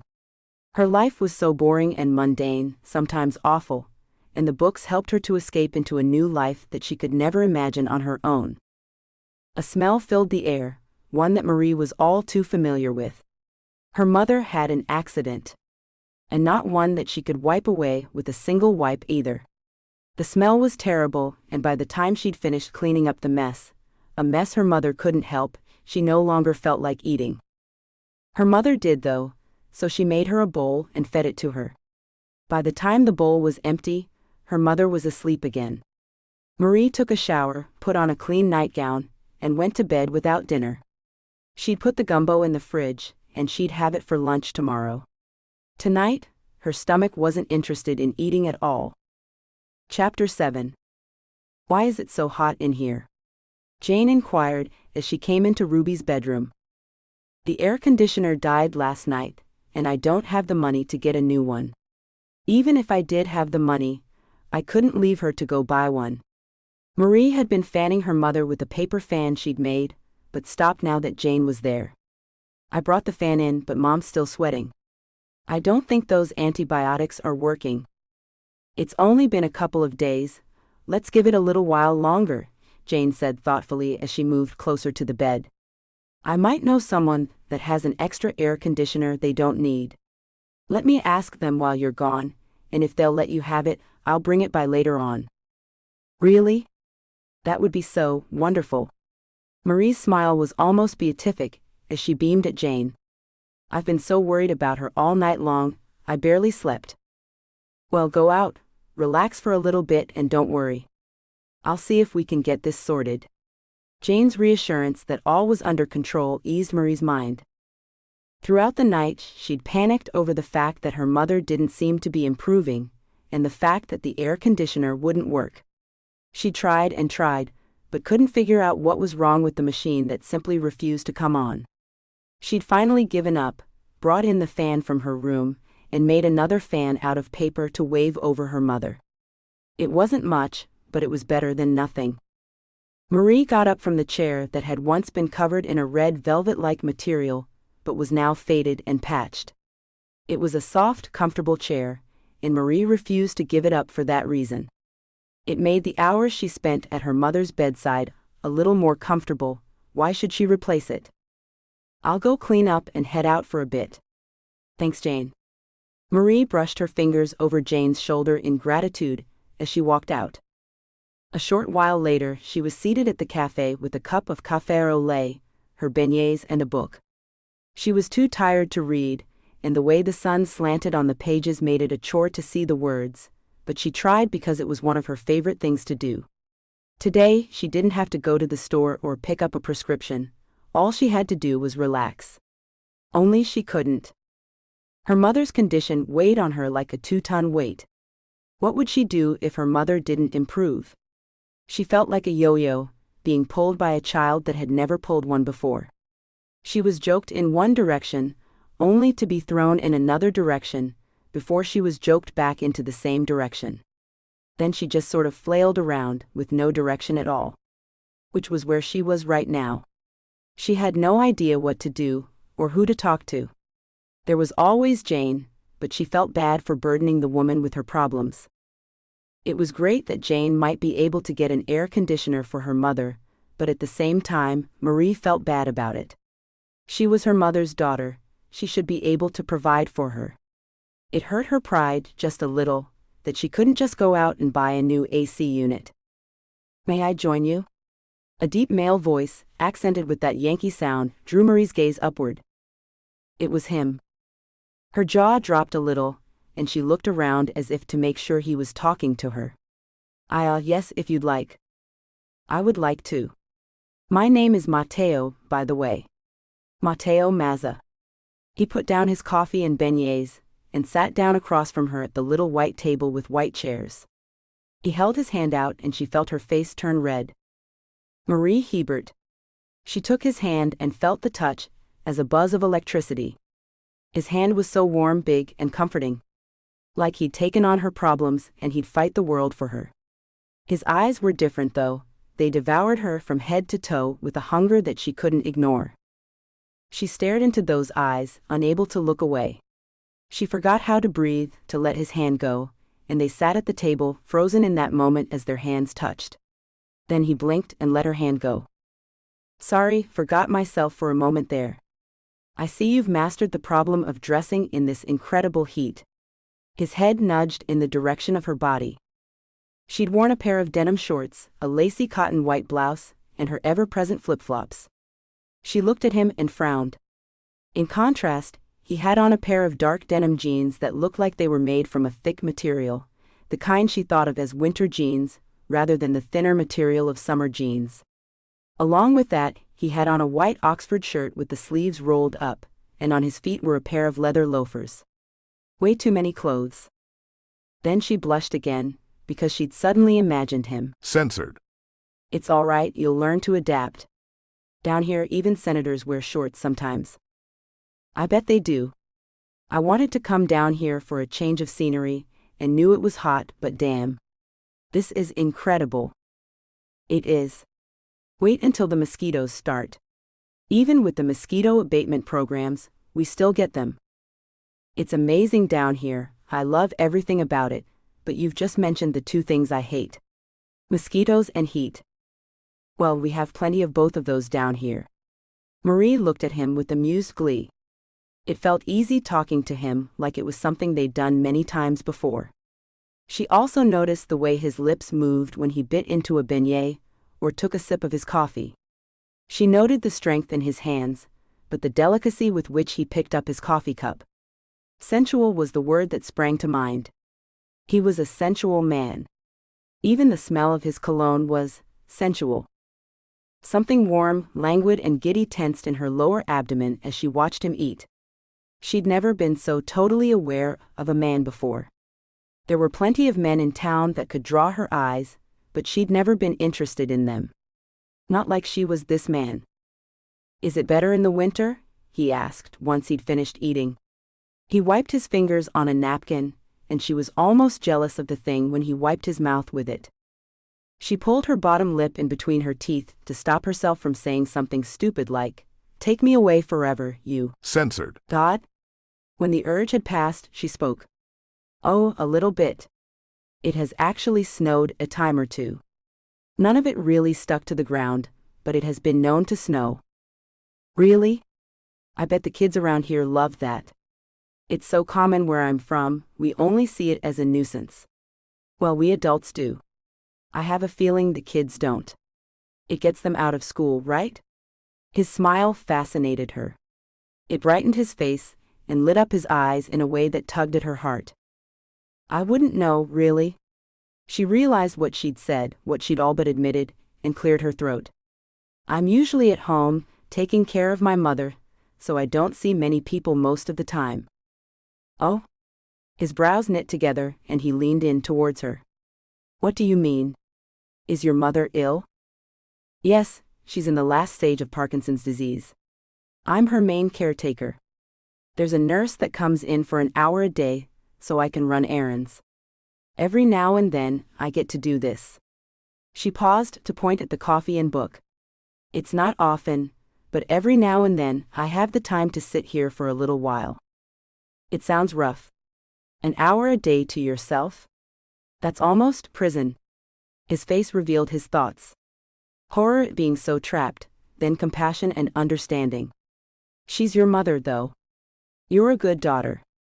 I try to be. Marie looked away. She didn't want to see pity on his face. I guess that means I can't ask you out for dinner one night then?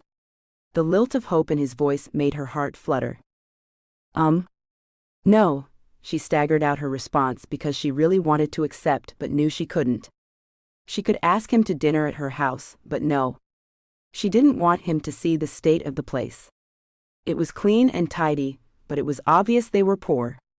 She didn't want him to see that. I do have another idea, though. If you'd like to see me again. Oh? His left eyebrow quirked and a grin stretched out his features. Do tell. I might be able to make it here tomorrow, for a little while. She halted, unsure for a moment. Did she dare? But then she looked up to see his eyes alive with happiness. For a little while. I'll take what I can get, he offered with an amused look. And you'll know you'll be safe, it's a public place. Oh, it's not that at all, she rushed to assure him. I just don't have a lot of free time. Especially now. My mother has another illness, and it's exacerbated the problems she already had. Marie didn't want to say that she'd been depressed when he showed up, but knew her voice revealed her unhappiness. That compassionate look came back, and he nodded his head. I understand, Marie.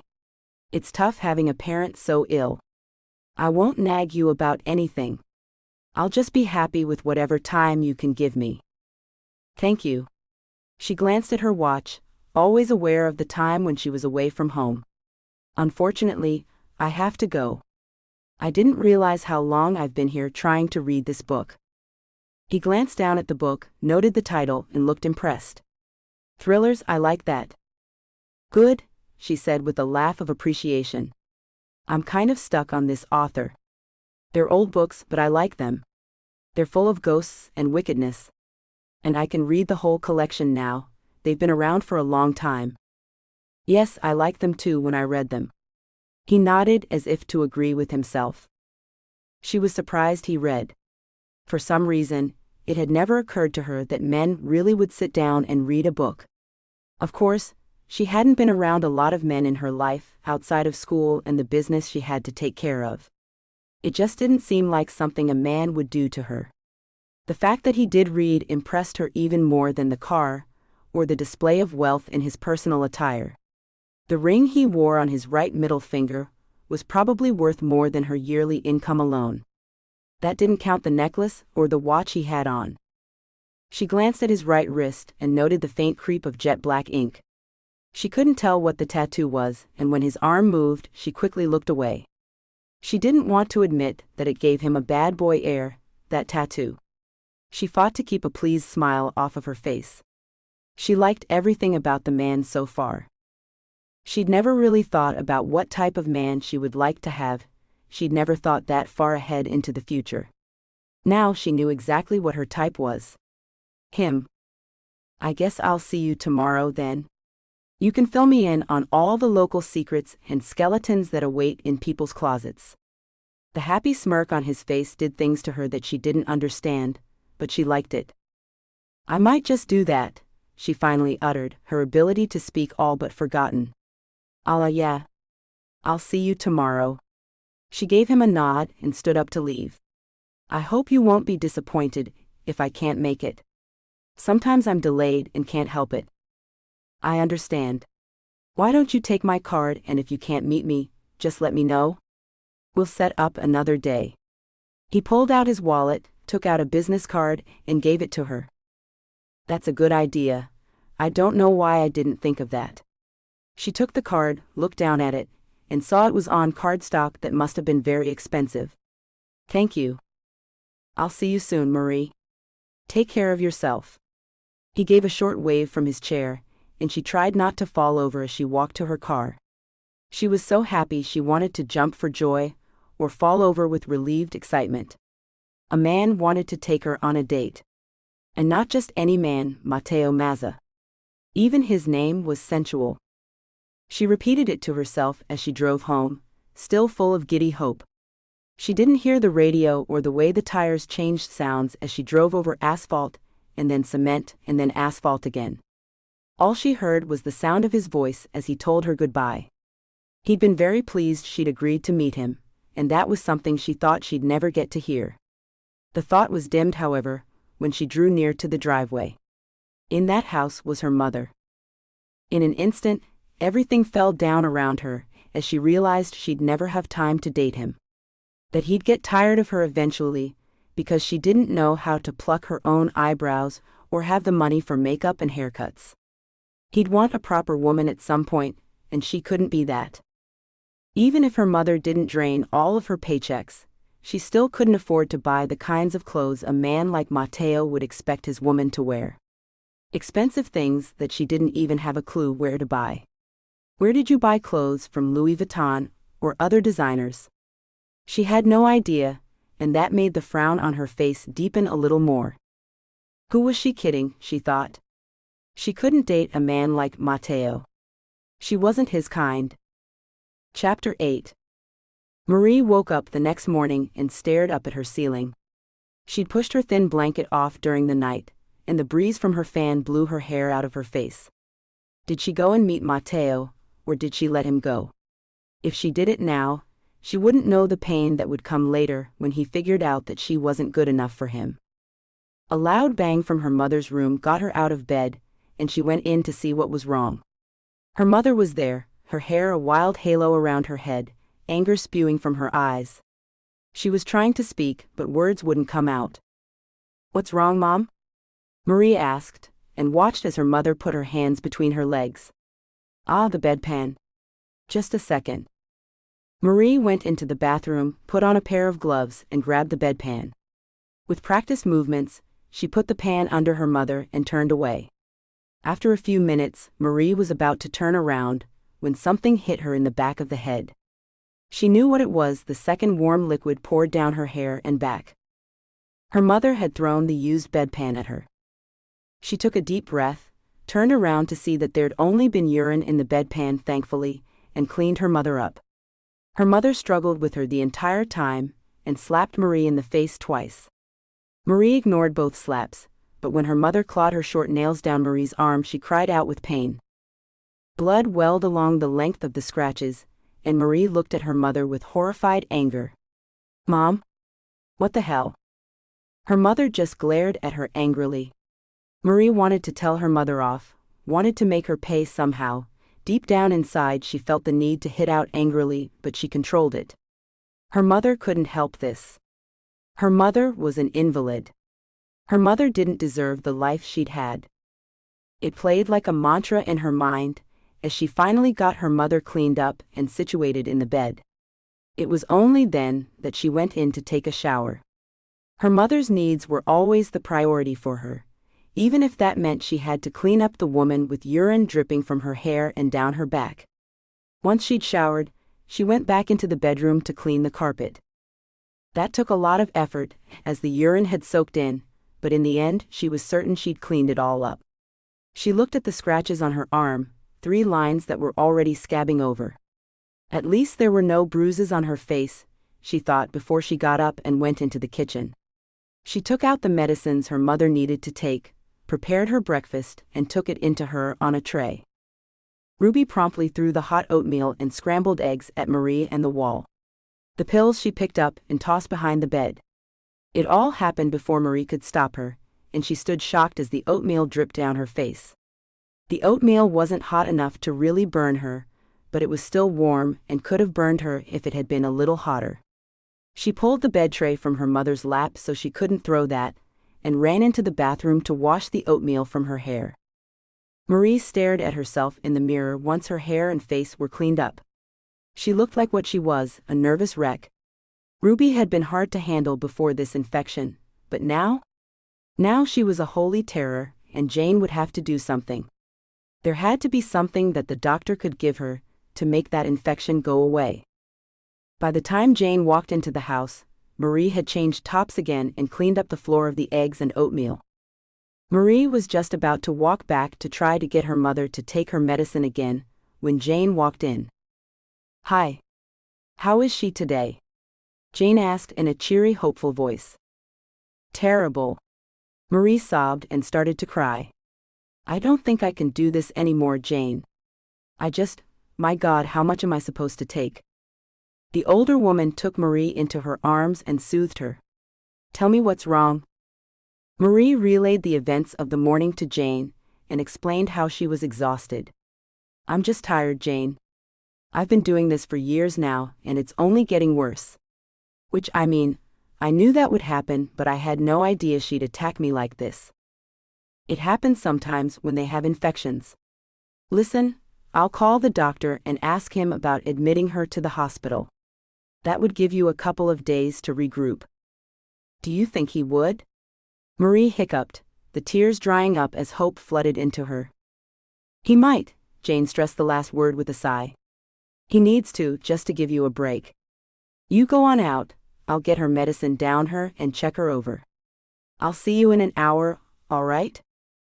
Marie looked down at the beige shorts she had on and the gray tank top. Not what she would have chosen to wear out to meet Matteo, but it was what she had on. A need to escape the house and her mother drove her to run for her purse and the car keys. She sprinted to the car and sped out of the driveway like demons were chasing her, and she had to escape. In her mind, she was escaping demons, her mother, and she wanted out as fast as she could get. She loved her mother, in the best way that she could. She loved the woman out of respect for her position as her mother, but sometimes she really didn't like the woman at all. She carried a lot of guilt about that, but there had never been anyone to tell her that her mother was a cow that needed a good dose of reality about what life was like. Marie had often had those kinds of thoughts, but nobody had ever said that was normal to her. Because of that, she felt terribly guilty. She drove into town with the radio off, hoping the road noise would soothe her, would let her brain calm down a little. Her cheek wasn't bruised, but it was still red, and she could swear she could still smell the faint odor of pee in her hair. Marie wanted to stop the car on a quiet stretch of the road and cry, but she'd promised Matteo she'd meet him, and after this morning, she needed the sunshine his presence brought to her life. She needed the way he made her feel when she was with him. She craved his attention, that feeling of safe contentment that she had when he was near her. She barely knew him, but already she wanted him in her life. Now she just had to find a way to meet with him more often, all while she figured out how she'd convince him she wasn't damaged goods, or not worthy of him. Her foot pressed down harder on the gas pedal, and her fingers tightened on the wheel. Right now she wanted to focus only on him. Later she'd worry about what to do with her mother. Hopefully, Jane would succeed with the doctor, and her mother would take a nice long trip to the hospital. The idea didn't please her because she thought she'd get time with a man, but more because she wouldn't have to deal with a woman that abused her. She was trapped with that woman for 23 hours a day. It was hard enough when she wasn't delirious, but now? It was too much to take. As she pulled into a space in front of the cafe, Marie made a decision. She would not talk about how pitiful her life was, she wouldn't whine about her position. She'd just talk with him, get to know him, and hopefully she'd be able to deflect most of the questions he was bound to have if they involved her mother. "Hi," she called out brightly when she spotted him at the same table they'd used the day before. "Did you even leave the place?" She knew he had because he had on a pair of black shorts and a thin white t-shirt that fit loosely around his. Censored. Not as sexy as those tight shirts he wore, but she didn't mind. The heat down there could kill a person. Nope, been here since yesterday afternoon waiting on you. He grinned at her, and she could swear her knees went weak. She sat down across the table from him and smiled weakly. Persistent, aren't you? She meant it as a joke, but he nodded his head seriously. I am. You're a lovely woman, and you have this gentle air about you. I like it. He smiled, amused at himself. It doesn't hurt that you're beautiful. Oh, she said and brushed at her hair with her fingers. I'm glad you think so. I do, but that's not why I'm here. You're the most interesting person I've met since I've been here. He leaned forward as he spoke. Most people have greeted me with the southern charm that oozes right out of them, but you've just been, normal I guess is the right word. You just don't know, Marie said with a laugh and a slight wave of her hand. The women here will mother you to death, if you let them. And the men? Well, another pool-playing beer buddy never hurt anyone, right? Marie hadn't known an ounce of love or support from the community over the years, except for her teachers, but otherwise, there'd been no one that cared for her the way she'd just described to Matteo. She'd seen it with other people, and had felt a niggle of resentment over it. Nobody cared about her like that. Nobody gave two Fs if she lived or died. She wasn't here for complaining, though, so she turned her thoughts away. But why don't they do the same to you? Why aren't there armies of women lined up at your door to help? Well, that's a long story. They help in their own ways. Marie evaded the question. Last night, we were given a new air conditioner by one lady, if that tells you anything. Marie hoped it was enough to end that line of questioning. She wasn't very good at this evasion game with him, and knew she'd give something away if she wasn't careful. His eyes seemed to draw out the honesty in her, and it felt wrong to not be completely honest with him. It does actually. It tells me a lot. Matteo nodded his head and looked around at the cafe doors. You want something? I'll run in and get it. I know you don't have a lot of time to be here, and you should stay off your feet for a while. You look tired today. He didn't know the half of it, she thought, as he walked into the cafe to get her usual order. The woman inside knew what Marie wanted, she'd been there often enough, and Matteo soon came out with her drink and a plate of beignets. That will perk you up, he said as he put the items on the table and sat down. I hope so. I'm sorry if I look bad. It was a rough morning. Don't worry about it, you're still the most beautiful woman I've ever seen. The way he said it made her almost believe him. She knew she wasn't ugly. Her mother's mix of Spanish and French genes, along with her father's Italian, had produced a child that was all right to look at. She thought her nose was too big for her face and that her ears stuck out too far from her head, but he didn't seem to notice that. I think the local beauty queens would disagree with you, but I'm glad you think so. She brushed his fingers with hers, a move that surprised her, but she was glad she did it. Awareness became a thing she finally understood as he looked at her. She'd read about it in books, but had no idea what it really meant. Now, as her skin went tight and every cell of her body seemed to draw towards him, she knew exactly what it meant. She was aware of him in ways she'd never been aware of a person before. It was an incredible thing to experience, and all she could do was look at him, helpless to do anything but that. He snapped out of it first and sat back. He still looked at her, but the odd moment had passed. He smiled easily, as if comfortable with what had just taken place. I like you, Marie. I don't know why, but I really do. Good. I like you too. She glanced down at his arm, the one with the tattoo, and saw what it was now. His name in cursive letters going up from his lower wrist to his elbow. There were smaller, finer things entwined with the letters, leaves maybe. She couldn't tell and didn't want to stare. So what do you do for fun around here? He asked. A perfectly innocent question, but one she wasn't sure how to answer. I guess that depends on what you consider fun. She asked it as a question, to avoid answering right away. A good meal, some exercise, boating. He gave a bashful smile and scratched at the back of his head with an index finger. I don't know, what do you guys do?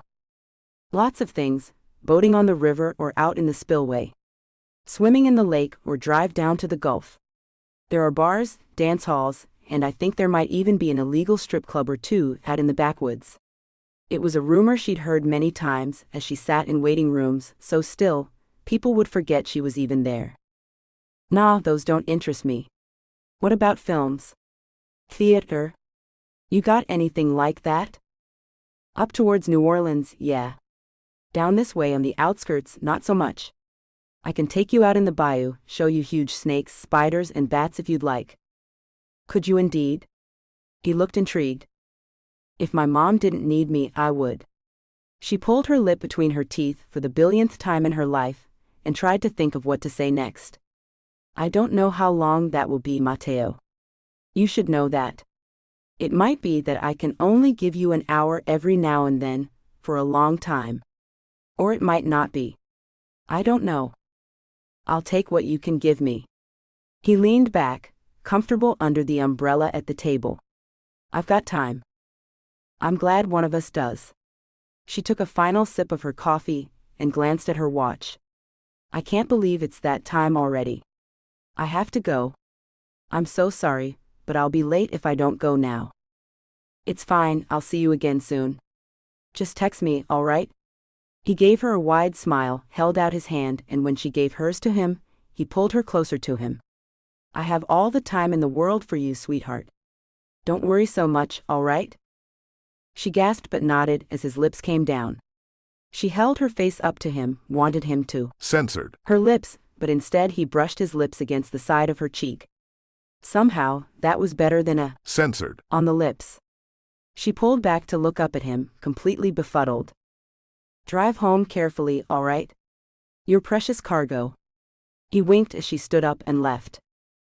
The grin on her face couldn't be dimmed, even when she got home and found out the doctor wouldn't admit her mother to the hospital.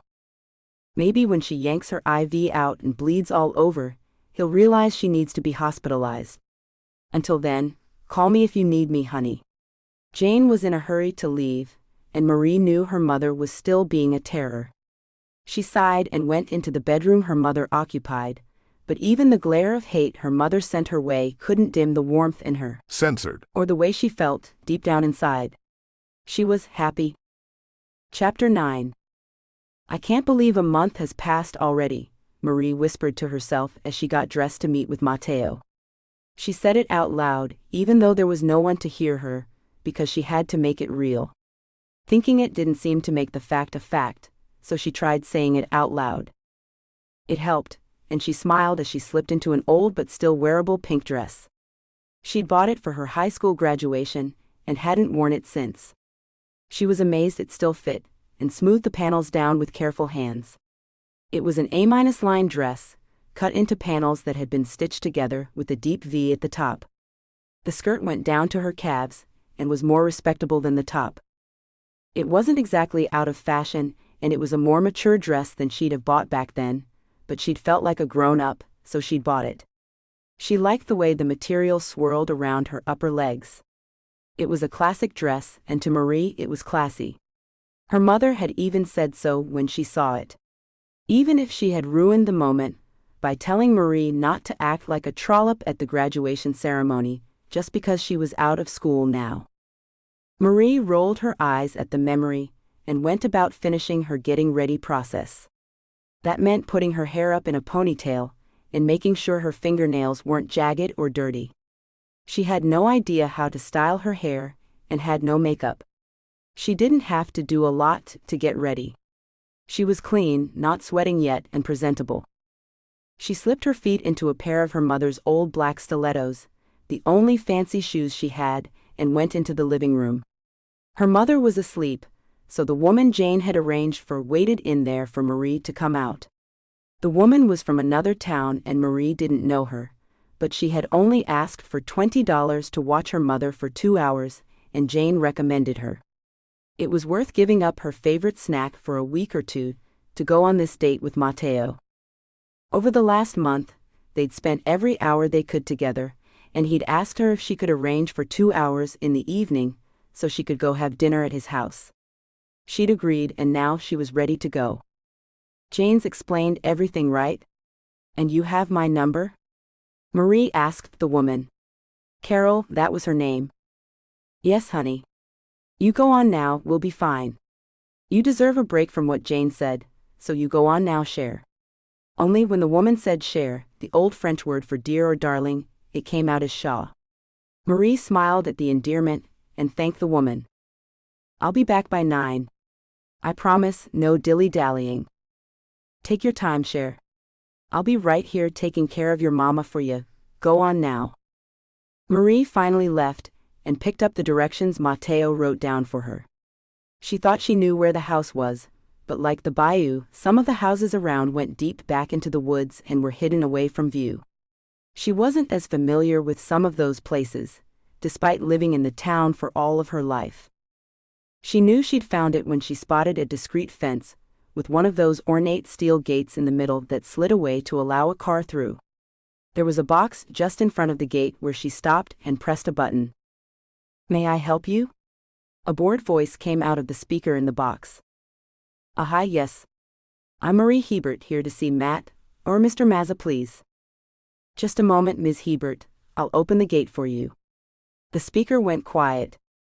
A new sound came, as the gate started to move to the right, and inside a panel hidden in the fence. Marie drove through it carefully, and then up a long driveway with grass and live oak trees all around. It was almost like driving through the forest, she thought, as she made her way up the cement driveway. She arrived at the house and stopped to stare up at it. 3 floors of white palace greeted her. At least it looked like a palace to her.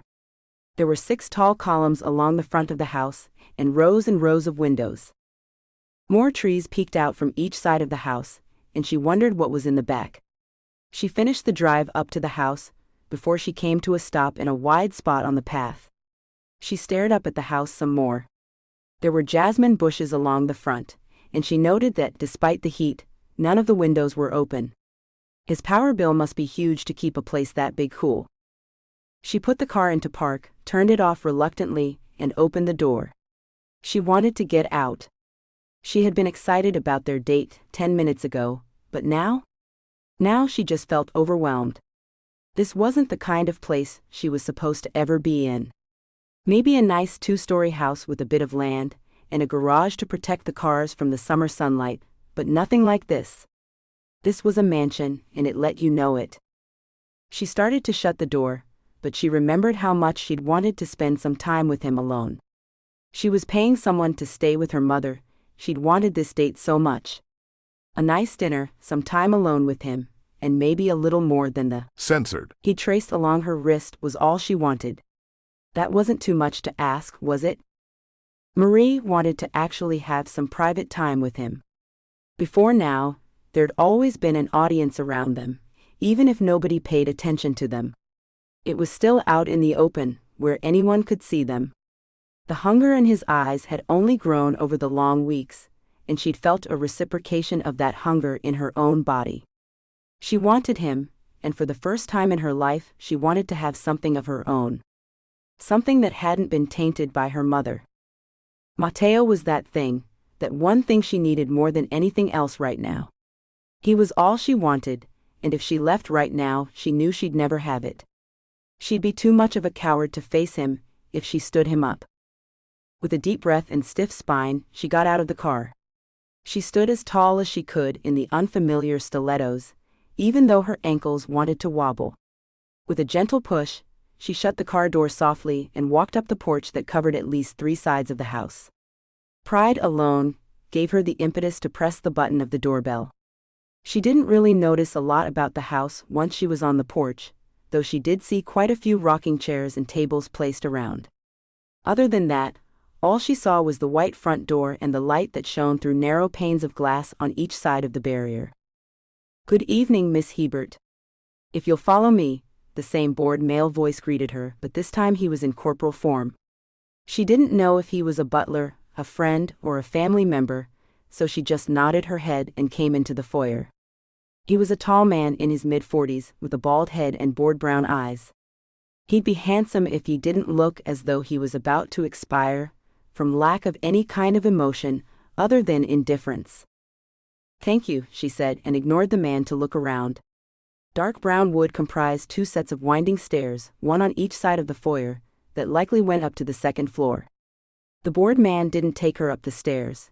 Instead, he took her through and into a room that she could only assume was a library, because of all of the books on shelves along the walls.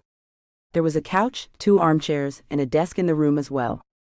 Please wait here, miss, the man said before he left the room. Of course.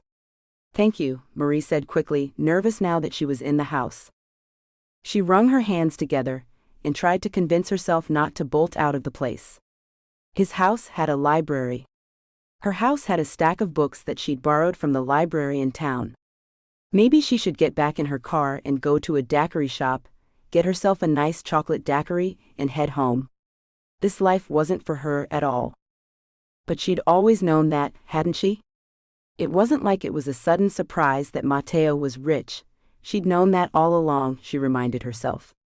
If he wanted her, despite the implications she'd made that she was poor, then there must be something he liked about her. And if he'd spent a month with a coffee every other day as their only dates, then he was after more than just censored. Which, if she was honest with herself, she wanted to. She dreamed about it every night for weeks now, since the first time his lips brushed over her knuckles. They'd been long, hot dreams that turned her days into long hours of restlessness. The only time she didn't feel that itch of restlessness was when she was with Matteo. She smiled as she thought about the fact that she was closer to him than she'd been before. A sudden knock at the closed door made her jump and turn in the armchair to the right of the couch she'd chosen to sit in. I told Tommy to bring you something to drink, that awful man. Matteo came in, his cologne already scenting the air as he approached. She loved that cologne, it smelled so delicious, but she had no idea what brand it was. How are you, Marie? He bent down to censored her cheek and smiled at her. He stood up right away and turned to a drinks cabinet she hadn't noticed. I'm fine, and I'd like some ginger ale if you have it. She only had a couple of hours, so she'd save alcoholic beverages for dinner. She'd have to drive herself home after this, so she wanted to be careful. I do indeed. I got some earlier from the store, just for you. He brought her a glass filled with the golden liquid and ice. Dinner will be ready in about 10 minutes. Do you want to look around outside for a moment? I would love to. She stood up and followed him as well as she could in the unfamiliar heels. She managed to stay upright at least, and followed him into a fairy haven in the sparkling twilight. The sunlight had only just started to dim, and the lights had only just started to come on, but she could see box hedges cut into curls and lines that turned much of the area into a maze with small gardens of many varieties spread out around them. Just behind that, she saw a large deck and a pool, with a small cabin to the side. As the clear white LED lights came on, sparkles started to reflect back from the water of the pool, and it turned into a magical place of wonder. Marie breathed in with admiration, and smiled when her lungs filled with air that was scented by more jasmine. It's beautiful here, Matteo. She couldn't believe how elegant it all was, and how very beautiful it looked. She'd never have guessed this was back here from the front exterior, that gave away so little. It was merely a display of wealth, so the garden in the back was really special. I'm glad you like it, Marie. Let me show you where the dining room is now. He took her empty left hand and guided her through a maze of hallways to the dining room. It was a large open room, decorated in white with splashes of dark wood. She'd noted that most of the rooms were white, with color added by furnishings or art that decorated each room. This room had a long, dark table that was set for only 2. Marie counted the chairs as Matteo pulled out a seat for her, and then sat down beside her. There were enough chairs to seat 50 people. That was a seriously long table. She turned to her right to face him, and tried to hide how intimidated she was with a cheerful smile. There was so much wealth on display, it overwhelmed her. Don't be frightened, my dear. The evening has only just begun, and yes, you deserve to be here as much as I do. Relax, enjoy your meal, and let your cares go for just a little while. She couldn't say no to him. Chapter 10. Marie was glad she'd asked him for a light dinner, when he asked her if she'd ever been swimming in the dark. The sun had set while they ate a dinner of roast chicken and salad. She tasted very little of it, because she was too keyed up. He was so close, so warm, but at the same time, he could probably tell she had no idea which fork to use out of the setting before her. She'd watched him and hoped he hadn't noticed her pause. She also didn't know which glass was a water glass and which was for wine. She'd let him pour the beverages just so he wouldn't know. Now they were outside, taking in the cool breeze as they watched the water in the pool and the fireflies dance in the darkness. They were on 2 Adirondack-style loungers, only feet from the water. The clear water looked inviting, lit from below. Far more inviting than the bayou, where anything could swim by or pull you under. Or attach itself to you in the case of leeches. She shuddered and turned to speak to him. I have, but only in the bayou. And only once. I was about 8 years old and tired of being hot. I snuck out one night and came home screaming because I was covered in leeches. Now that sounds like a good reason to scream. His chuckle was deep and throaty, and amusement made his eyes light up. You must have been terrified. I was. I thought they'd suck all my blood out, and I'd die before I even made it back to the house. She laughed with him for a moment, until she remembered how her mother had slapped her and asked her if she'd been out there with boys. The smile disappeared, and she felt how her face fell. She took a deep breath, and decided to change the subject instead of dwelling on the past. Is that an offer to swim? She asked and looked at the beautiful blue tile that tinged the water delicately. If you'd like. He glanced down at his watch and smiled. We have an hour and 15 minutes before you have to go. It would be nice. She sat up and looked at him, uncertain. She'd never been in a pool that nice, or in a pool with a man at all. Then swim you shall, Marie. He stood up, took her hand and pulled her up to follow him to the small cabin at the end of the pool. Inside there were 3 rooms, a private bathroom, a changing room, and the room where all the equipment and supplies for the pool's maintenance were kept. There are new swimsuits there, just basic things, but they're brand new. He pointed at a closet and spoke again. There are towels in there as well. Take whatever you like. Thanks. She looked away, uncertain of how to ask him to leave so she could change. I'll leave you to it, he said before she could ask, and left her in the room. She breathed a sigh of relief and opened the cabinet doors. She found a simple black bathing suit in her size and took out a towel. She removed her clothes quickly and carefully hid her undergarments in her dress. She put those down on a chair and slid into the bathing suit. It fit her fine, without revealing too much, so she put the towel around her waist and left the cabin. Matteo had on a pair of low-slung swimming trunks that went down to his mid-thigh. He was speaking to another tall man, but this one had black hair and scowled in her direction as she came out. The man's face frowned even more as she came to a stop and stared at them. She had time to take in the beauty of Matteo's back before he turned to see what had made the other man frown so much. Marie was a little scared of that other man, but he left when Matteo made a quick gesture at the man to leave them. She smiled and focused on the man that really counted. Matteo. She saw his hard, censored, with pronounced muscles and a tattoo of a crown on the right side. His censored, narrowed down to his waist with abs carved out of stone. He was a muscular man, from his calves and thighs to his biceps, but not in a frightening way. It was more like he'd sculpted each section of his body to perfection and had stopped there. She went up to him and was glad the swimsuit was cut high. It made her legs look long and lithe. The top of the suit pressed her censored together and gave her cleavage a boost. All in all, it was an appealing look, and she hoped he liked what he saw. Ready? The water is warm but not too warm. His deep voice soothed away the last of her frazzled nerves as they went into the water together. She'd learned to swim on her own, so she wasn't an expert at it, but she could remain above the water at least. Somebody gave her mom an above-ground pool one summer, and Marie put it together, kept it clean, and spent most of the summer in the water. She'd loved it, and could have never dreamed that she'd one day swim in something that looked like it belonged in an Italian villa, tucked away in some village somewhere that normal people could never afford to see. There were marble statues around the pool, and grapevines grew to one side, on an arbor that spanned the same length as the pool. The vines were burdened down with grapes, and Marie wondered if the fruits would actually be harvested or left there to rot. The water swirled around her feet as they walked down the steps into the pool.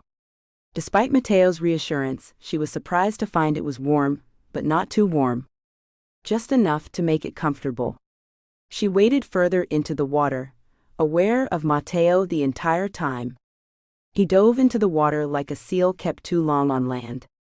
He swam along the bottom for a long time, too long as far as Marie was concerned, but came up for air with a splash. "Are you all right?" he asked when he saw her surprised look. "Yes, I just didn't know people could hold their breath that long." She'd made it to censored height and started to tread water. "I was on the swim team in high school. I was also on the swim team for the university I went to in California. I've never quite got over my love of swimming." He smiled and rolled his eyes at himself. She could only laugh because she'd not taken part in any sports while she was in school and hadn't gone to a university.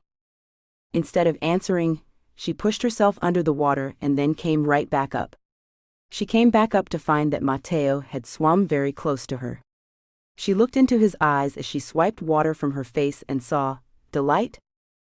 "What do you want from life, Marie? Obviously you'd want your mother to be well, but if you could have more than that, what would you ask for?" "Help. That's about all. I've taken care of my mother for so long now, help would be all I wanted," she answered without thinking. She didn't need to. She'd been drowning for years now, under the burden of taking care of her mother with very little training and very little help. "Sometimes, I wonder if she'll die because I did something wrong or forgot to give her one of her medications. At other times, I wonder what will happen if the power goes off for more than a week. She has to have oxygen, and we have tanks that she can use just in case the power goes off, but it's only a week's supply. There are so many things to worry about, and it would be nice, even if it was just for 1 week, to not worry about it all on my own." That might have revealed far more than she had planned to, she worried, as she looked up into his face. He wore a solemn expression, one that made his lively eyes sad. Regret tugged at her heart for making him sad, and she turned away, to swim out further into the deeper water. "Sorry, I didn't mean to, ruin the moment," she murmured when she was far enough away from him. She'd had to escape the sadness in those eyes, it felt too much like pity. "You didn't. You just made me realize that not everyone wants a mansion in the hills and $1 million to go with it." He went back to the steps and sat down. "You are so different from most of the people I know, Marie." "That's because I'm not rich." Again she'd spoken automatically, and felt her cheeks turn red. "Sorry, that sounded mean." "No, I suspect you're right actually. I know poor people in New York, people from the projects, from the country too, the more rural areas where you can still find the working poor. But none of them are like you. They'd still want money and a mansion if I asked them that question. Mansions require staff and energy to keep them warm and cool. Then there's the furniture that goes inside of them, and everything else. The $1 million wouldn't last long. But then there are trade-offs. There are the taxes we pay. Take my house for example. It's smaller than yours, much smaller, but I bet I pay more taxes on it than you do on this one." He nodded as if he understood, and she swam closer to him. She didn't feel so pitied now. His expression now was more curious, maybe even amused. "You can look to be rich and still be poor though. The cost of upkeep on this house would also eat into that $1 million. It wouldn't last long. But a little bit of help, that would do me a whole lot of good. If I didn't have to care for my mom 7 days a week, I could maybe go back to school, start the degree I never got to start. I could change both of our lives with a degree, and maybe afford to fix up the house that we live in too. That makes more sense to me than a giant house and a bunch of money that will disappear before I know it." "You're right." He leaned forward, his elbows on his knees as he watched her swim. He studied her eyes, her lips, what he could see of her torso. "You're an amazing woman, Marie." "No, just sensible, I'm afraid." She brushed off his compliment, but still smiled at him with pleasure. I've lived with her my whole life, and it's not always a good thing, but she at least taught me to be sensible. What do you mean, it hasn't always been nice? Isn't she kind to you? His brows knit together as he asked the question. My mother was on the verge of being a film star when she got pregnant with me. She'd avoided talk of her mother when she could help it, but now felt like the right time to explain a little more about her life. She was dating a man she didn't know was married, and there was a car accident. Some men shot at them, and my father wrecked the car he was driving. He died, but Mom lived. She was in a coma for months. Too long to... To what, Marie? He asked, obviously confused. To get rid of me. She faced him, her chin up, her shoulders back, a portrait of pride, but the bitterly twisted line of her mouth revealed her emotions. She was stuck with me, and that ruined her life. It ruined her film career. Life hasn't been easy for her. It was the mantra she'd repeated her entire life, that her mother had repeated so many times it was ingrained in her psyche. She hadn't been able to get rid of Marie, and because of it, Ruby's life had never been the same. That's not your fault. His confusion deepened, and she knew he couldn't understand. She barely did, but it had been a truth she always knew. Marie ruined Ruby's life, even though it was Ruby's actions that resulted in Marie being born. Marie continued to tread water, but she couldn't look at him. What about you? What was your childhood like? Oh, my parents were the usual children of generations of Italians born in America. We did the whole Catholic Church thing and went to private schools. His words tapered off as he looked away. They were the usual kind of parents, I guess. That didn't reveal a whole lot. Usual could be anything in the world today. Bad, good, brilliant, lackluster. He hid a lot of things about himself she'd noticed over the last few weeks. He never frowned or went silent, he just gave vague answers that could mean anything. Are they still alive? She asked, curious to know so much more. She'd moved closer to him, almost close enough to touch him. Instead of answering her, he pulled her close and censored her. She knew it was another distraction technique, but she didn't care. His lips were on hers and his body so silky hard and warm was against hers. She shivered as sheer pleasure coursed through her body, and her skin went tight. She could feel her. Censored. Trapped in the swimsuit pressed against his. Censored. And somehow it made the. Censored. Even more exciting. Matteo groaned out his pleasure, and pulled her over him so that she was straddling his body. She looked into his eyes, hungry to see the want that was always there. I've wanted this for so long now, Marie. His ragged voice tugged at some secret place inside of her that thrilled at that sound. Her hips moved, pushed her bottom down against the hard length of him, and she gasped. Her eyes went wide with surprised pleasure as she realized he really did want her. Like that. He censored her again until every thought in her head had disappeared, and all she could think of was how he felt, how he tasted, and the sound of his ragged breathing. But then he pulled away. He pushed her off his body gently, and stood up to leave the pool. I want you, Marie, but not yet. You have to go. Your mother needs you. We better get dressed. He walked away, and she wondered if it was because he knew that if he stayed with her a moment longer, she wouldn't be going home anytime soon. Because that's exactly how she felt. Like she'd throw everything away just for him. Chapter 11. Marie stared at the spines of books on row after row of shelves. Nothing caught her eyes. Not the gruesome red font on a black spine, nor the splash of aqua blue against a purple background. The name of one of her favorite authors was ignored, as she traced her fingers down the shelf. Her mind was far, far away. Well, not that far. Only a few miles away. On Matteo and that pool of his.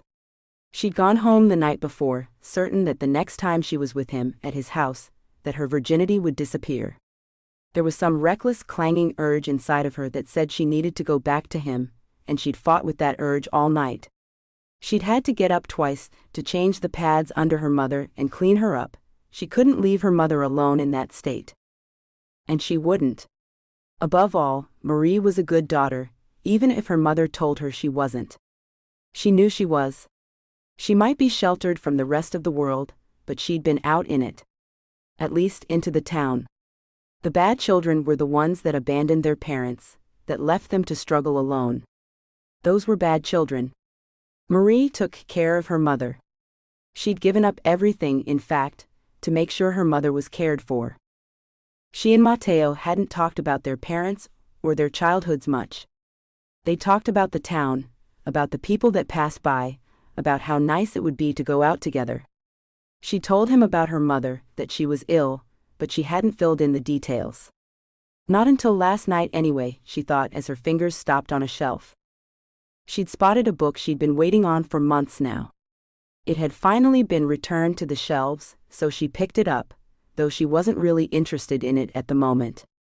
She might be later though, so she pulled it off the dark panel of wood and moved along. The shelves went well over her head, so she was hidden as she neared the end of the row she was in. "Karen, how good to see you," a voice said quietly from the row to Marie's right, loud enough for her to hear. "Lydia, how are you?" Lydia Metrogine, the town gossip. Marie didn't want to be anywhere near the woman, so she stopped and hoped they would move along soon. "Oh, I'm fine, Karen. I hear there's a new man in town." Lydia's voice almost shook with the excitement of a new piece of gossip. "You mean that Mafia guy?" "I think his name's Matthew," Karen said softly, just as pleased to pass on information as Lydia was. "I think it's Matteo," Lydia said smugly before she carried on. "I heard he was super rich and very handsome. I saw him at the cafe with that Marie Hebert. I always knew she'd end up getting into some kind of trouble." Karen's previously happy tone now dripped with venom. "Her mother was trouble and she will be too. She'll end up the same way if she keeps hanging out with that guy." "Oh, that's really too bad. He's damaged goods now. I wouldn't touch anything that came into contact with Marie Hebert." Marie couldn't help but frown, but she stayed put. She didn't want either of the two harpies to know she had heard them. "So, what's this about Mafia ties? Is he bringing in drugs or something?" Karen prompted. "I heard it's gambling more than drugs." "Well, we like our gambling down here, don't we?" Karen snorted, and must have realized the time because she quickly said she had to go. "I have to pick up Brianni from school. I'll see you soon, Lydia. Stay away from crime bosses." Lydia chuckled as her friend left, but Marie frowned even more. Crime boss? She knew he was rich, that was blatantly obvious, but a crime boss? Mafia even? Her mother's warning her whole life came back to her now. Stay away from Mafia men, Ruby had warned. Marie had always rolled her eyes at her mother's warnings. Not because it wasn't good advice, but because of where they lived. How would she ever come near a man in the Mafia stuck out here in the back of nowhere? Yet Lydia and Karen had both said that Matteo was in the Mafia, or was some kind of crime boss at least. Marie thought it over as she hid from Lydia. When the other woman went to the front of the one-story library, Marie moved deeper into the rows of books until she was hidden well in the back. If Matteo was in the Mafia, did it change how she felt about him? She didn't know what love was, but she knew he made her heart race and her stomach turn into a knot every time she thought about him or went near him. Was that love? And if so, did the news that he might be in a criminal organization change that? She leaned back against the wall and closed her eyes. A smile spread over her face. The news changed her thoughts about him, but rather than scare her, it thrilled her. She'd been a good girl her entire life, and it got her nowhere. She was an outcast in the town, her own mother hated her, and the only friend she had was a woman that was paid by the state to care for her mother. Being good brought all to her life. Matteo, on the other hand, had brought passion, love, pleasure. He brought her promises that she knew he'd die to keep, even if he hadn't made those proclamations. She knew him to be a man's man, maybe even a little old-fashioned in his ideas on gender roles. She knew that from the way he held out her chair for her when she'd come into the cafe, and how he would order for them both. Matteo was also a man of his word. If he said he would be somewhere, he was there. If he promised her something, he did whatever it took to make it happen. He might not be a saint, That smug smirk of his told her he was well convinced of his own abilities in many fields, but he was honest. That might not be the right word, she decided, if he was involved in criminal activities. Whatever the right word was, she didn't care, she finally decided. He was good to her, he wanted her, and she wanted him.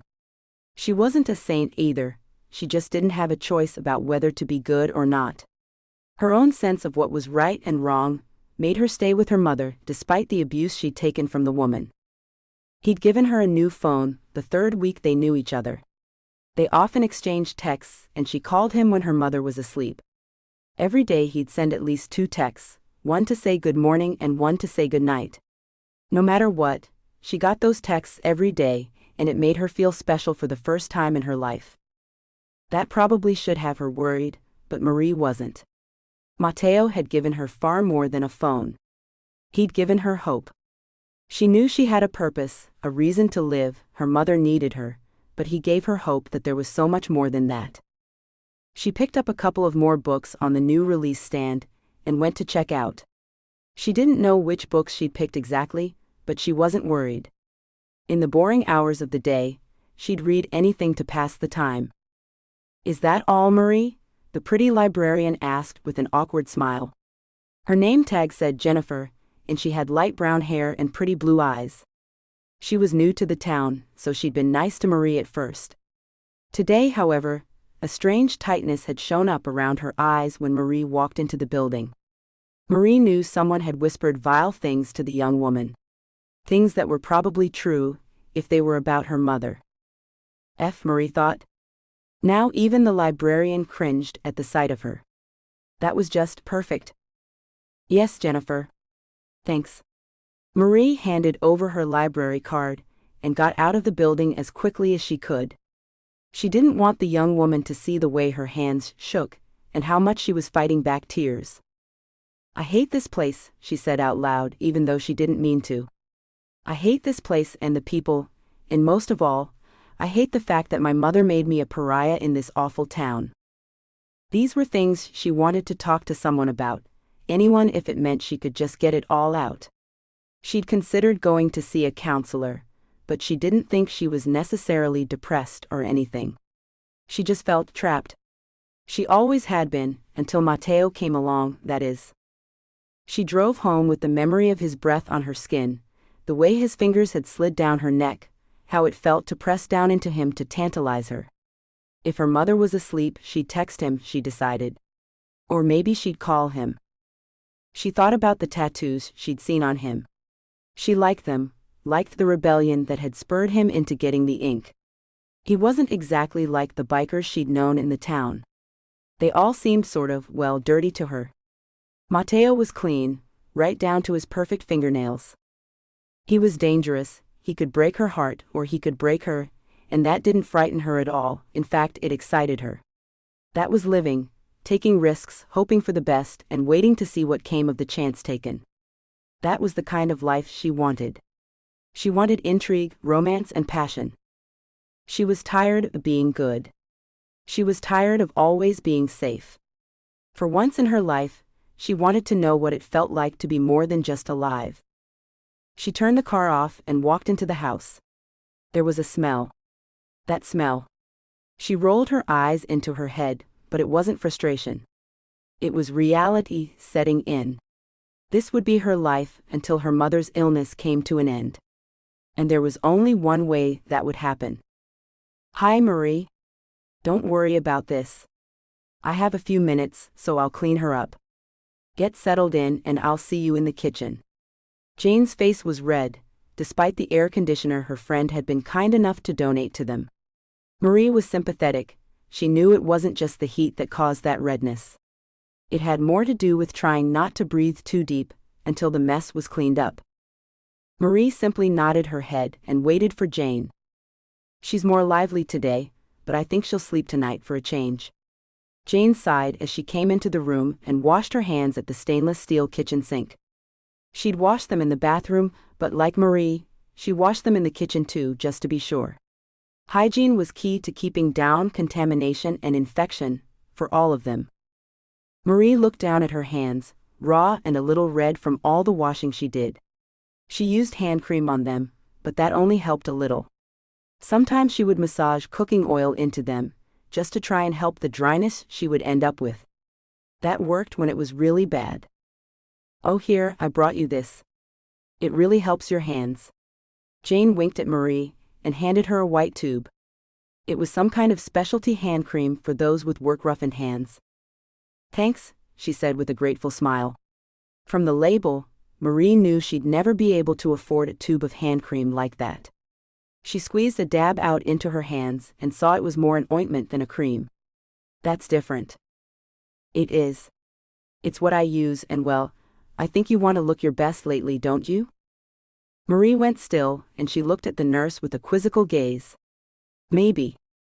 She laughed after she spoke. She hadn't exactly told Jane about Matteo, but Jane knew she'd been seeing someone. As the whole town apparently knew she'd been seen talking to Matteo, it was likely Jane had been told too. Or asked.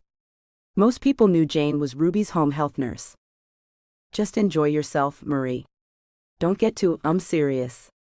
A flush ran down Jane's face, deep down into the top of her pink uniform top, and she looked down at the floor. "But I hope you get some happiness, honey. You deserve it." "Thanks, Jane." Marie wanted to hug her, but wasn't sure she should, suddenly. She wasn't sure why. Jane had always been open to affection from Marie, but now, well, she felt a little distance there that hadn't been there before. Marie knew it was something in herself that put that wall up, maybe the idea that she was really a grown-up. In the end, Jane took Marie in her arms and hugged her tightly. "Just have fun, honey, remember that, all right?" "I will, Jane. Thank you." Whatever the problem was, it disappeared the moment Marie was wrapped in Jane's arms. She sank into the embrace and smelled the other woman's perfume. This was what having a mom was supposed to have been like, she thought. But her mother wasn't that kind, she reminded herself and pulled away. "I hope you have a good day, Jane." "I will, honey. One way or another. Use that ointment in the morning and before you go to bed. It works. See you tomorrow." Jane left finally, and Marie took a deep breath. She walked back to her mother's room and saw she was asleep. Even in her sleep, she looked bitter, Marie noted. She wasn't sure if that was from pain, or if her mother had always looked like that when she was asleep. She wanted to be able to tell her mother about Matteo, to tell her the gossip she'd heard, but she knew that Ruby would just end up having a fit. Any hint that he was Mafia would send Ruby over the edge. It was better then to keep the news to herself. To protect her new relationship from her mother's taint. It hurt Marie to think like that, but she knew it was the truth. Ruby corrupted things, it was just who she was. Chapter 12. "You can just take that shit and shove it up your ass, Marie. I'm sick of that mushy crap. I want a steak." Ruby threw the bowl of oatmeal at Marie and barely missed her head. The plastic bowl hit the wall and slid slowly down the wall, the oatmeal adding friction to hold it in place. "Mom," Marie said, her patience with her mother almost gone for the day. She dealt with her all day long. Jane had called to say she was ill with pneumonia and wouldn't be there that day. Marie was sympathetic to the other woman and her illness, but her patience with her mother was worn thin. A new nurse would come tomorrow, but for today, Marie was all her mother had, and she was showing her ass already. The day would end in tears, Marie knew it. "What? I'm the grown-up here, I tell you what I want. Now get in that kitchen and cook me a steak, you lazy cow." Ruby glared at Marie as if she could get up and slap her daughter if she wanted to. She just didn't want to make that effort. Marie knew better. Ruby couldn't get out of that bed on her own if the house caught on fire, much less to slap Marie. "I'm sorry to tell you, Mom, but I've been an adult for 8 years now. We're both grown now." Marie glared back at her mother. Irritation steeled her backbone enough to let her maintain the hard stare. "I'm not making you a steak because you can't swallow it. You are aware of that. I wouldn't withhold food from you, but I'm not going to make another bowl of oatmeal until you tell me you'll eat it." "I won't. I'm sick of that shit. Call the doctor. I demand you call the doctor." Ruby shook with rage as she screeched at Marie. If you don't call that charlatan, I'll have Jane call social services on you tomorrow. You can't make me eat that slop anymore." Marie sighed and left the room. She came back with a roll of paper towels to clean up the oatmeal. She reminded herself for the 1000th time that it was time to pull the carpet up in there. It was clean, but even the dark green color had started to show stains and signs of wear. She couldn't afford a new carpet, so she'd have to just polish the hardwood beneath the carpet. "Marie? Marie, where's my oatmeal?" "I'm starving," Ruby shouted, her voice a totally different tone now. It was confused, maybe even a little frightened. "It's here on the floor, Mom. Where you threw it, remember?" Marie had to struggle to keep her irritation under control. "What? I didn't do that. Why do you lie about me so much, Marie?" Ruby promptly burst into tears, and Marie stood up, stunned into silence. "Pardon?" Marie watched as her mother pressed her face into her hands and cried as if she was heartbroken. This was new. Marie wasn't a callous person. The sight of her mother's tears didn't leave her completely unmoved. Ruby had been, would always be, an actress, and had used more than one tactic to get her way out of her daughter over the years. Marie couldn't help but wonder if this was real, or if Ruby really couldn't remember what had just happened. "I'll get you another bowl, Mom, don't worry." She finished her task and went back to the kitchen for more oatmeal. She heated up a new bowl of the concoction and prepared it how her mother liked it: milk, butter, a little bit of sugar. She took the bowl in and watched as her mother ate the meal as if it was the best thing she'd ever had. "This is so good, Marie." "Thank you." Her mother sniffled as she spoke and wiped at her nose with a tissue. Luckily, Ruby could still use one hand when she was herself, so Marie left the room to clean up the dishes. Just as she put the last dish in the drainer, she heard a knock at the door. The only visitor they normally had was Jane. Her heart started to trip and shame washed over her. Matteo hadn't decided to visit her, had he? She didn't want him to see where she lived. The house needed a new coat of paint. The lawn hadn't been cut in weeks because the mower had died and she hadn't been able to replace it yet, and the place looked like it was falling in. It was structurally sound, the roof didn't leak, but it still looked unloved. No, it couldn't be him. She'd texted him to tell him she would be busy and not able to meet him today. He always respected her when she told him she couldn't or wouldn't be able to do something. He treated her like a lady. He wouldn't be rude and just show up. Marie scrunched her hair up into a bun and smoothed her clothes down. If it was him, she didn't want to look a complete mess. Even if she was. She opened the door to find an unfamiliar woman in her late 40s on the doorstep. "Hi, can I help you? Are you lost?" "No, I'm sorry. I knocked at the front door but nobody answered, so I came to the back door. My name is Regina Murphy. I'm with Bayou State Home Health. I was sent to stay with Ruby Hebert." "I'm sorry, who sent you?" Marie frowned and leaned against the doorframe to block any entry, even though the other woman was much taller and rounder than she was. "I was told to give you this, along with the company's information and my credentials." The woman dug a folder out of what looked like a laptop bag and handed it over to Marie. It was similar to the folder Jane had brought when she first came. A paperclip held a card that was familiar to Marie, and she closed her eyes in disbelief. Matteo had hired a nurse to come to stay with her mother? "Matteo's paying for this?" she asked the woman, who shrugged. "I don't know a lot about that. I was just told to give you the file and the card. My company pays me, and they bill the person that arranged for me to come." Regina paused, as if she understood the quandary Marie found herself in. "It happens like this sometimes. If you want to call him, that's fine, I understand." "No, I'm sorry. Please come in and join me at the kitchen table. Would you like a glass of iced tea?" "I don't drink it, but a glass of water would be nice." Regina sat down, put her bag down, and looked around. She didn't look as if she was judging, just familiarizing herself with the place. Marie got the water, and then sat down to go over the papers in the folder. Regina's credentials were there, showing she was more than qualified to care for her mother, as well as a copy of the paid bill for a year of care. Marie's eyes went big as she looked at the sum Matteo had already paid. F. She whispered the word so the other woman wouldn't hear. Pardon? Regina sat forward now. Her red hair in a ponytail was so long it slid over her shoulder. Green eyes watched Marie. Nothing, I just can't believe he's done this. I mean, I know he has, the proof is here. She pointed at the bill. I just can't believe he's done it. And you don't know anything about who I'm talking about. Sorry. I see you're supposed to work from 8 p.m. to 8 a.m.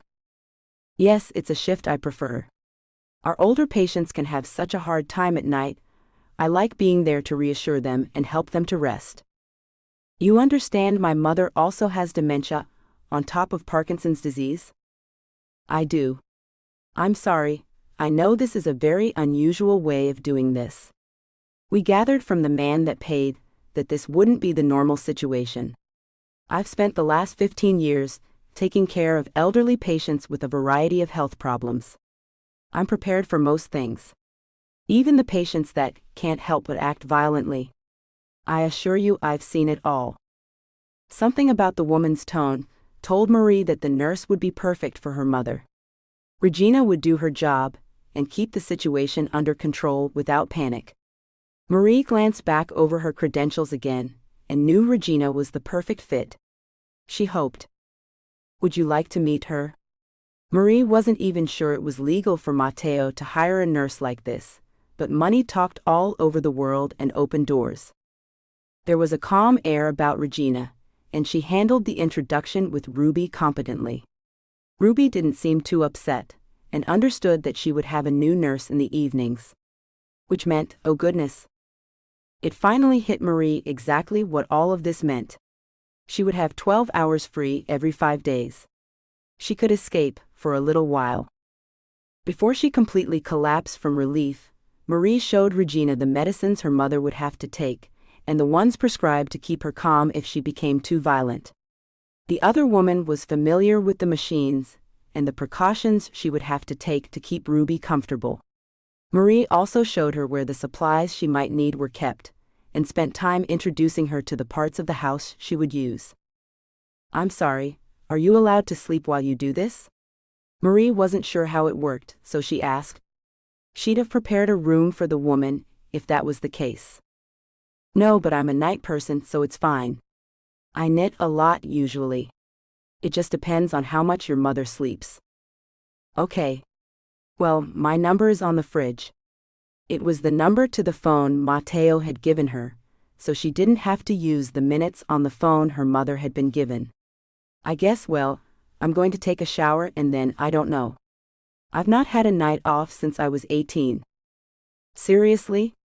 Regina asked, then flushed. Sorry, it's none of my business. No, it's fine. We're alone, Mom and I'm paid to take care of her during the day, but not at night. She gets disability, but most of that pays for her medicines and some of the bills. My paycheck pays for what little I can afford from that. A night nurse hasn't been in the cards. This is just, wow, it's just a relief. Marie knew she was rambling, so she smiled and took a deep breath. I'm going to shower. You go on out and enjoy yourself, Marie.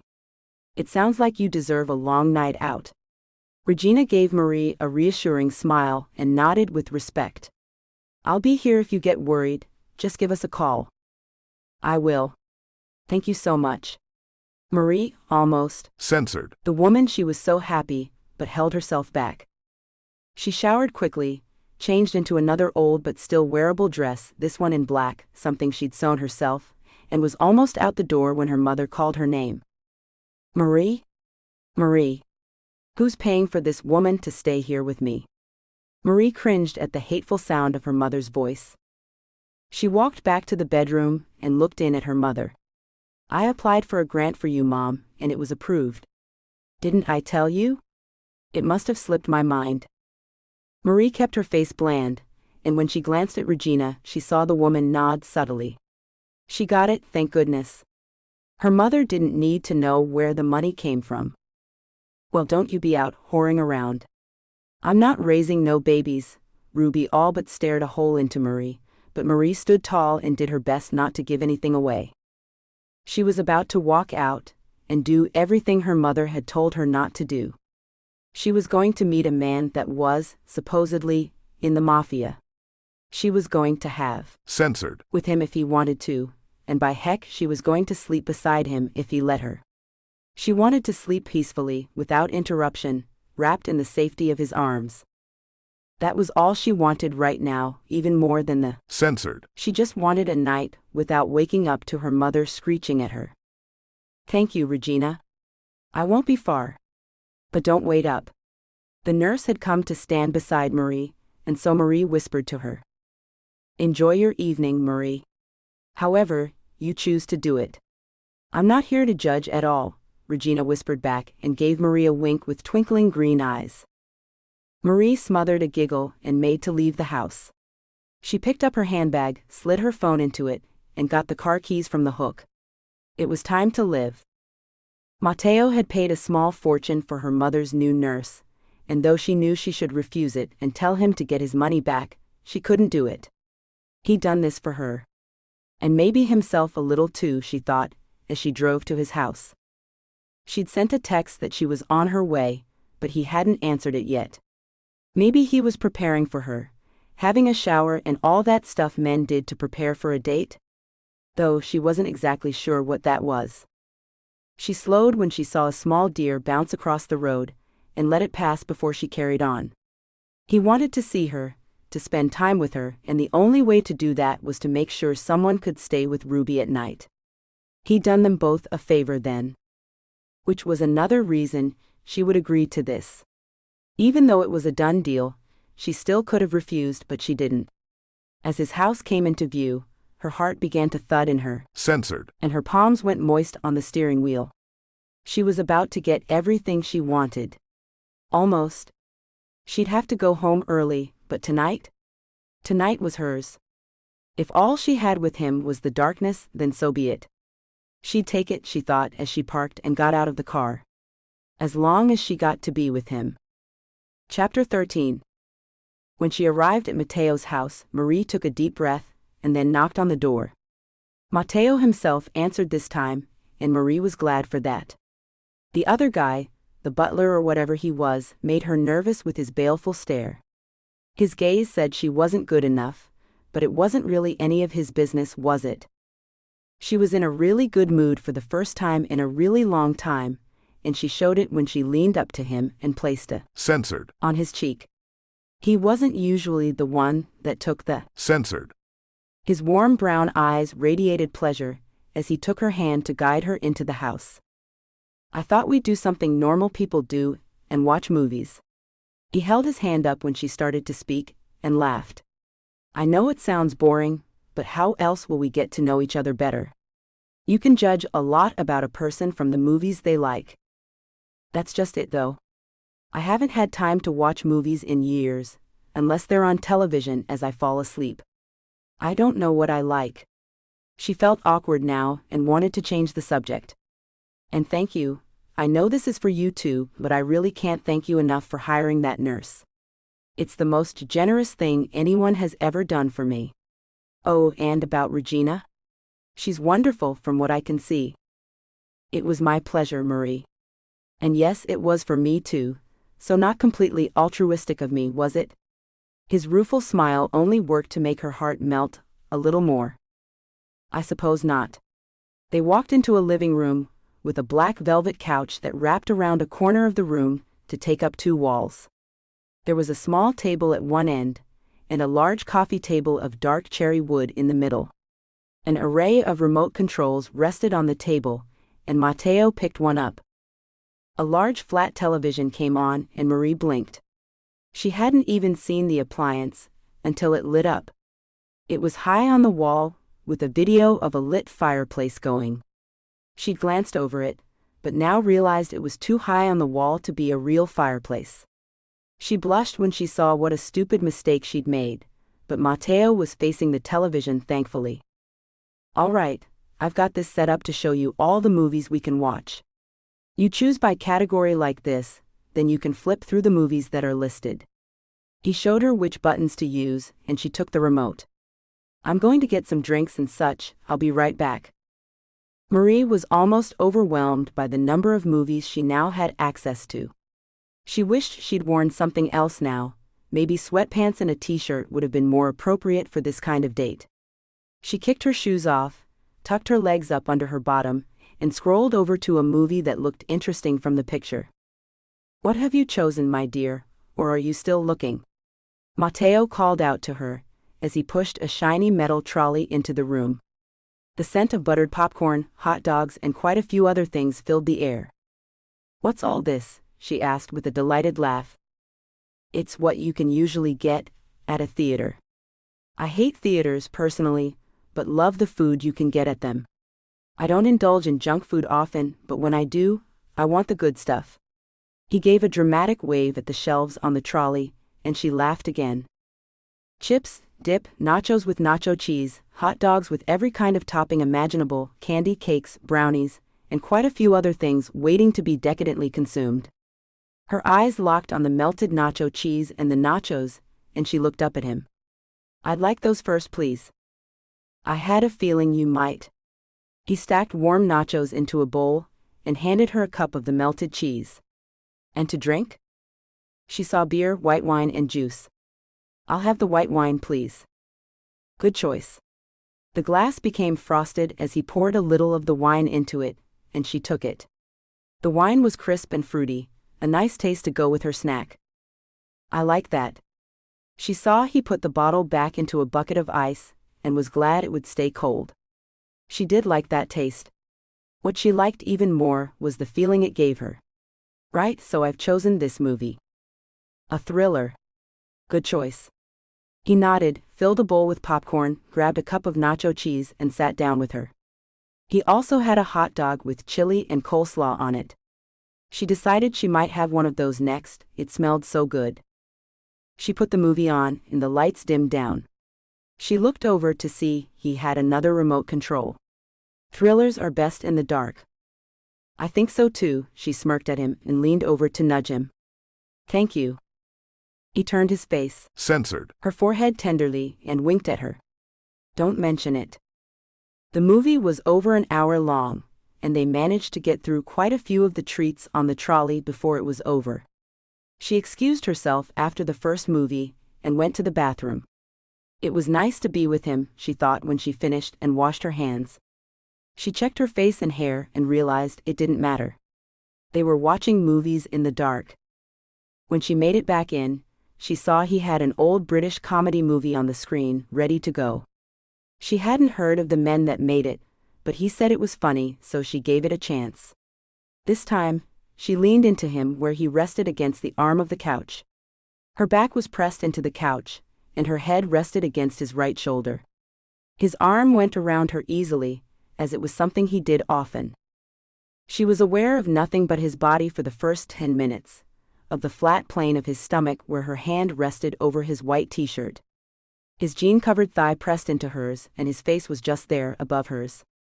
All she'd have to do was look up, and he could. Censored. Her. This was nice though. The simple act of watching a movie together was really nice. It felt normal. And normal wasn't something she experienced often. Some greedy little part of her wanted to make this moment last forever. She clasped her arm around him a little tighter and settled in. She could hear his heartbeat, and for a moment she forgot to pay attention to the movie. She listened to that strong thud.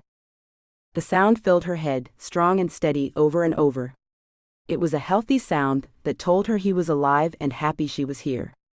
When her hand clenched over his stomach involuntarily, his heartbeat picked up but soon calmed down.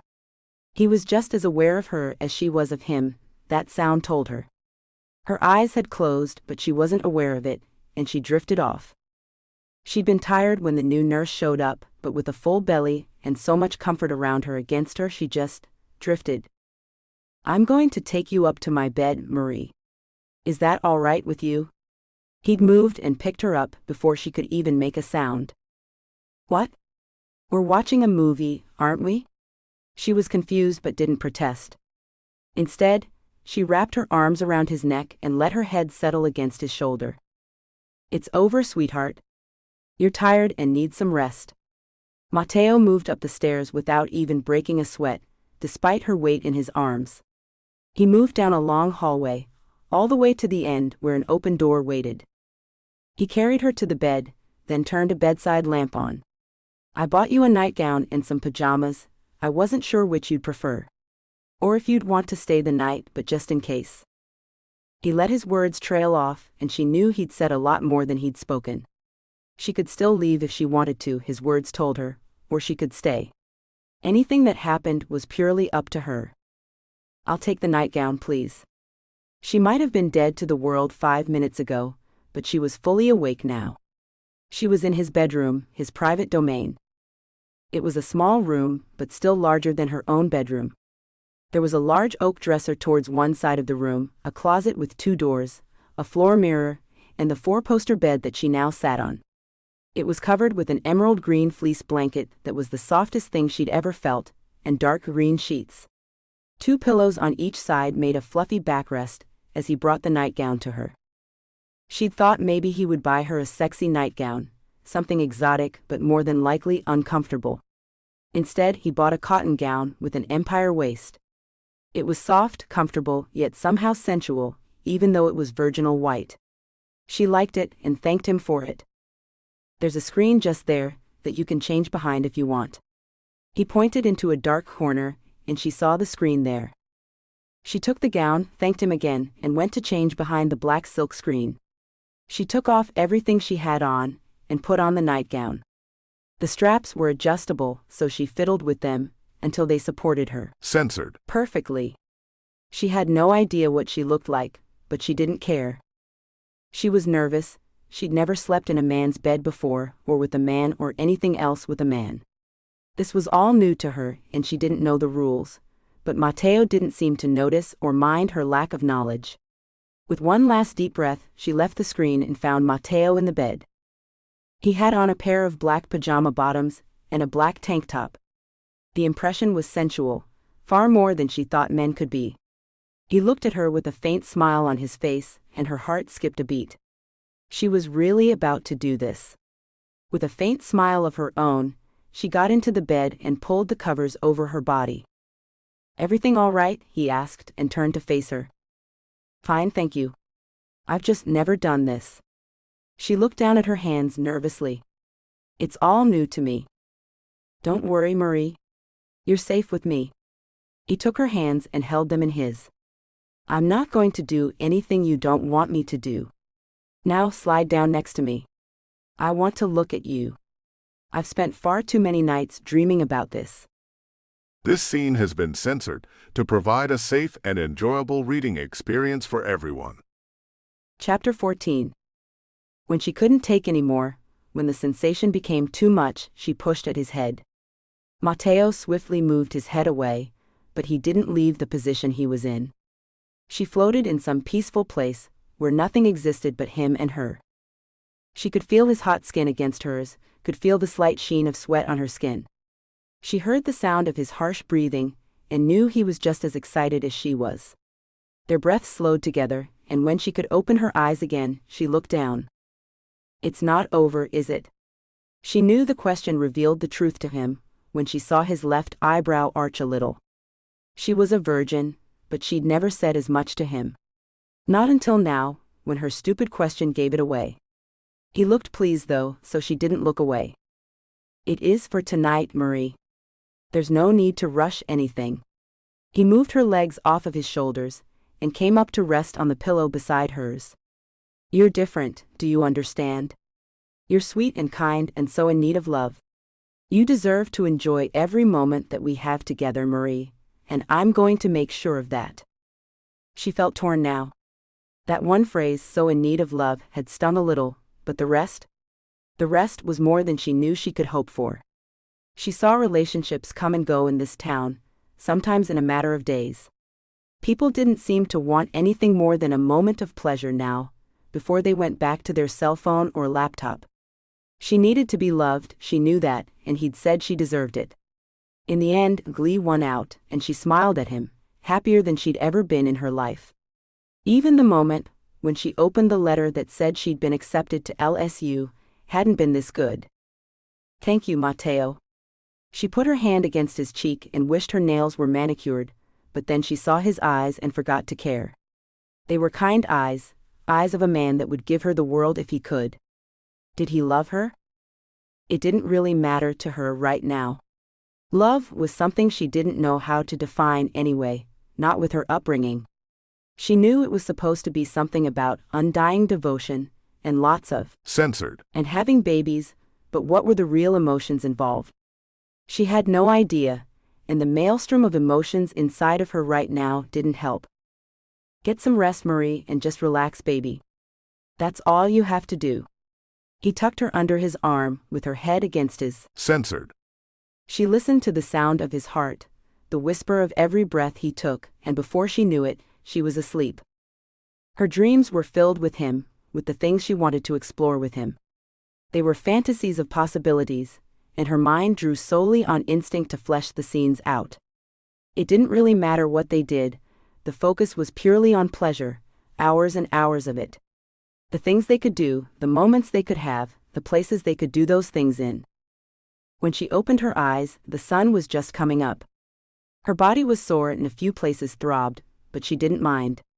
She stretched under the blanket, the cold air-conditioned climate a luxury she had never experienced before. She knew it was part of the reason she'd slept so well. The other reason was still warm and asleep beside her. She slid out of the bed and made her way out of the room. She found a bathroom behind the door, just down from Mateo's bedroom. She did her business, took a shower, and slipped back into his room to dress. When she finished, she went to the side of the bed and censored him softly on the cheek. He joked awake, his eyes wide on hers. "Oh, it's you." He smiled and cleared his throat as he pushed his torso off the bed. "Is it time for you to go?" "It is. I have to get home to Mom now and let the nurse go." She brushed the hair out of his face and censored his forehead. "Thank you. Text me later when you're awake again, okay?" "You know it, baby. Be careful driving home." His hands lingered on her cheek but then fell away as sleep took him again. Marie's smile was happy as she left the bedroom.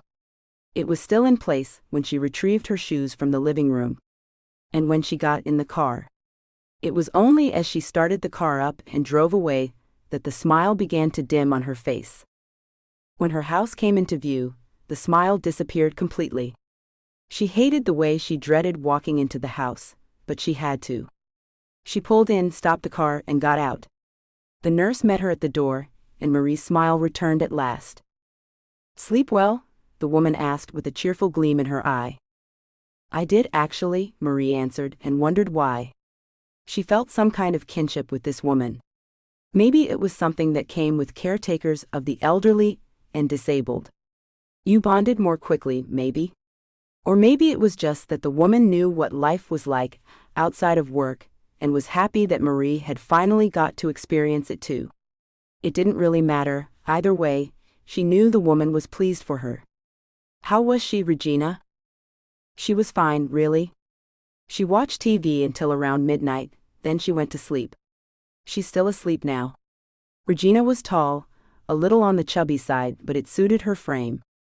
She was pretty, Marie thought, but she could tell the woman would be tough when she needed to be. Are you kidding me? Her mother hadn't slept through an entire night in years. Marie sat down at the kitchen table, and Regina went to the coffee pot. She held it up and Marie nodded. Regina poured them both coffee and sat down at the table. A tray in the middle of the table held coffee creamer and sugar, but Marie only used creamer. She asked for her sleeping pill at around 11, so I gave her that, and she slept ever since. Regina held up part of a blanket she'd been knitting. This didn't exist when you left earlier, if that tells you anything.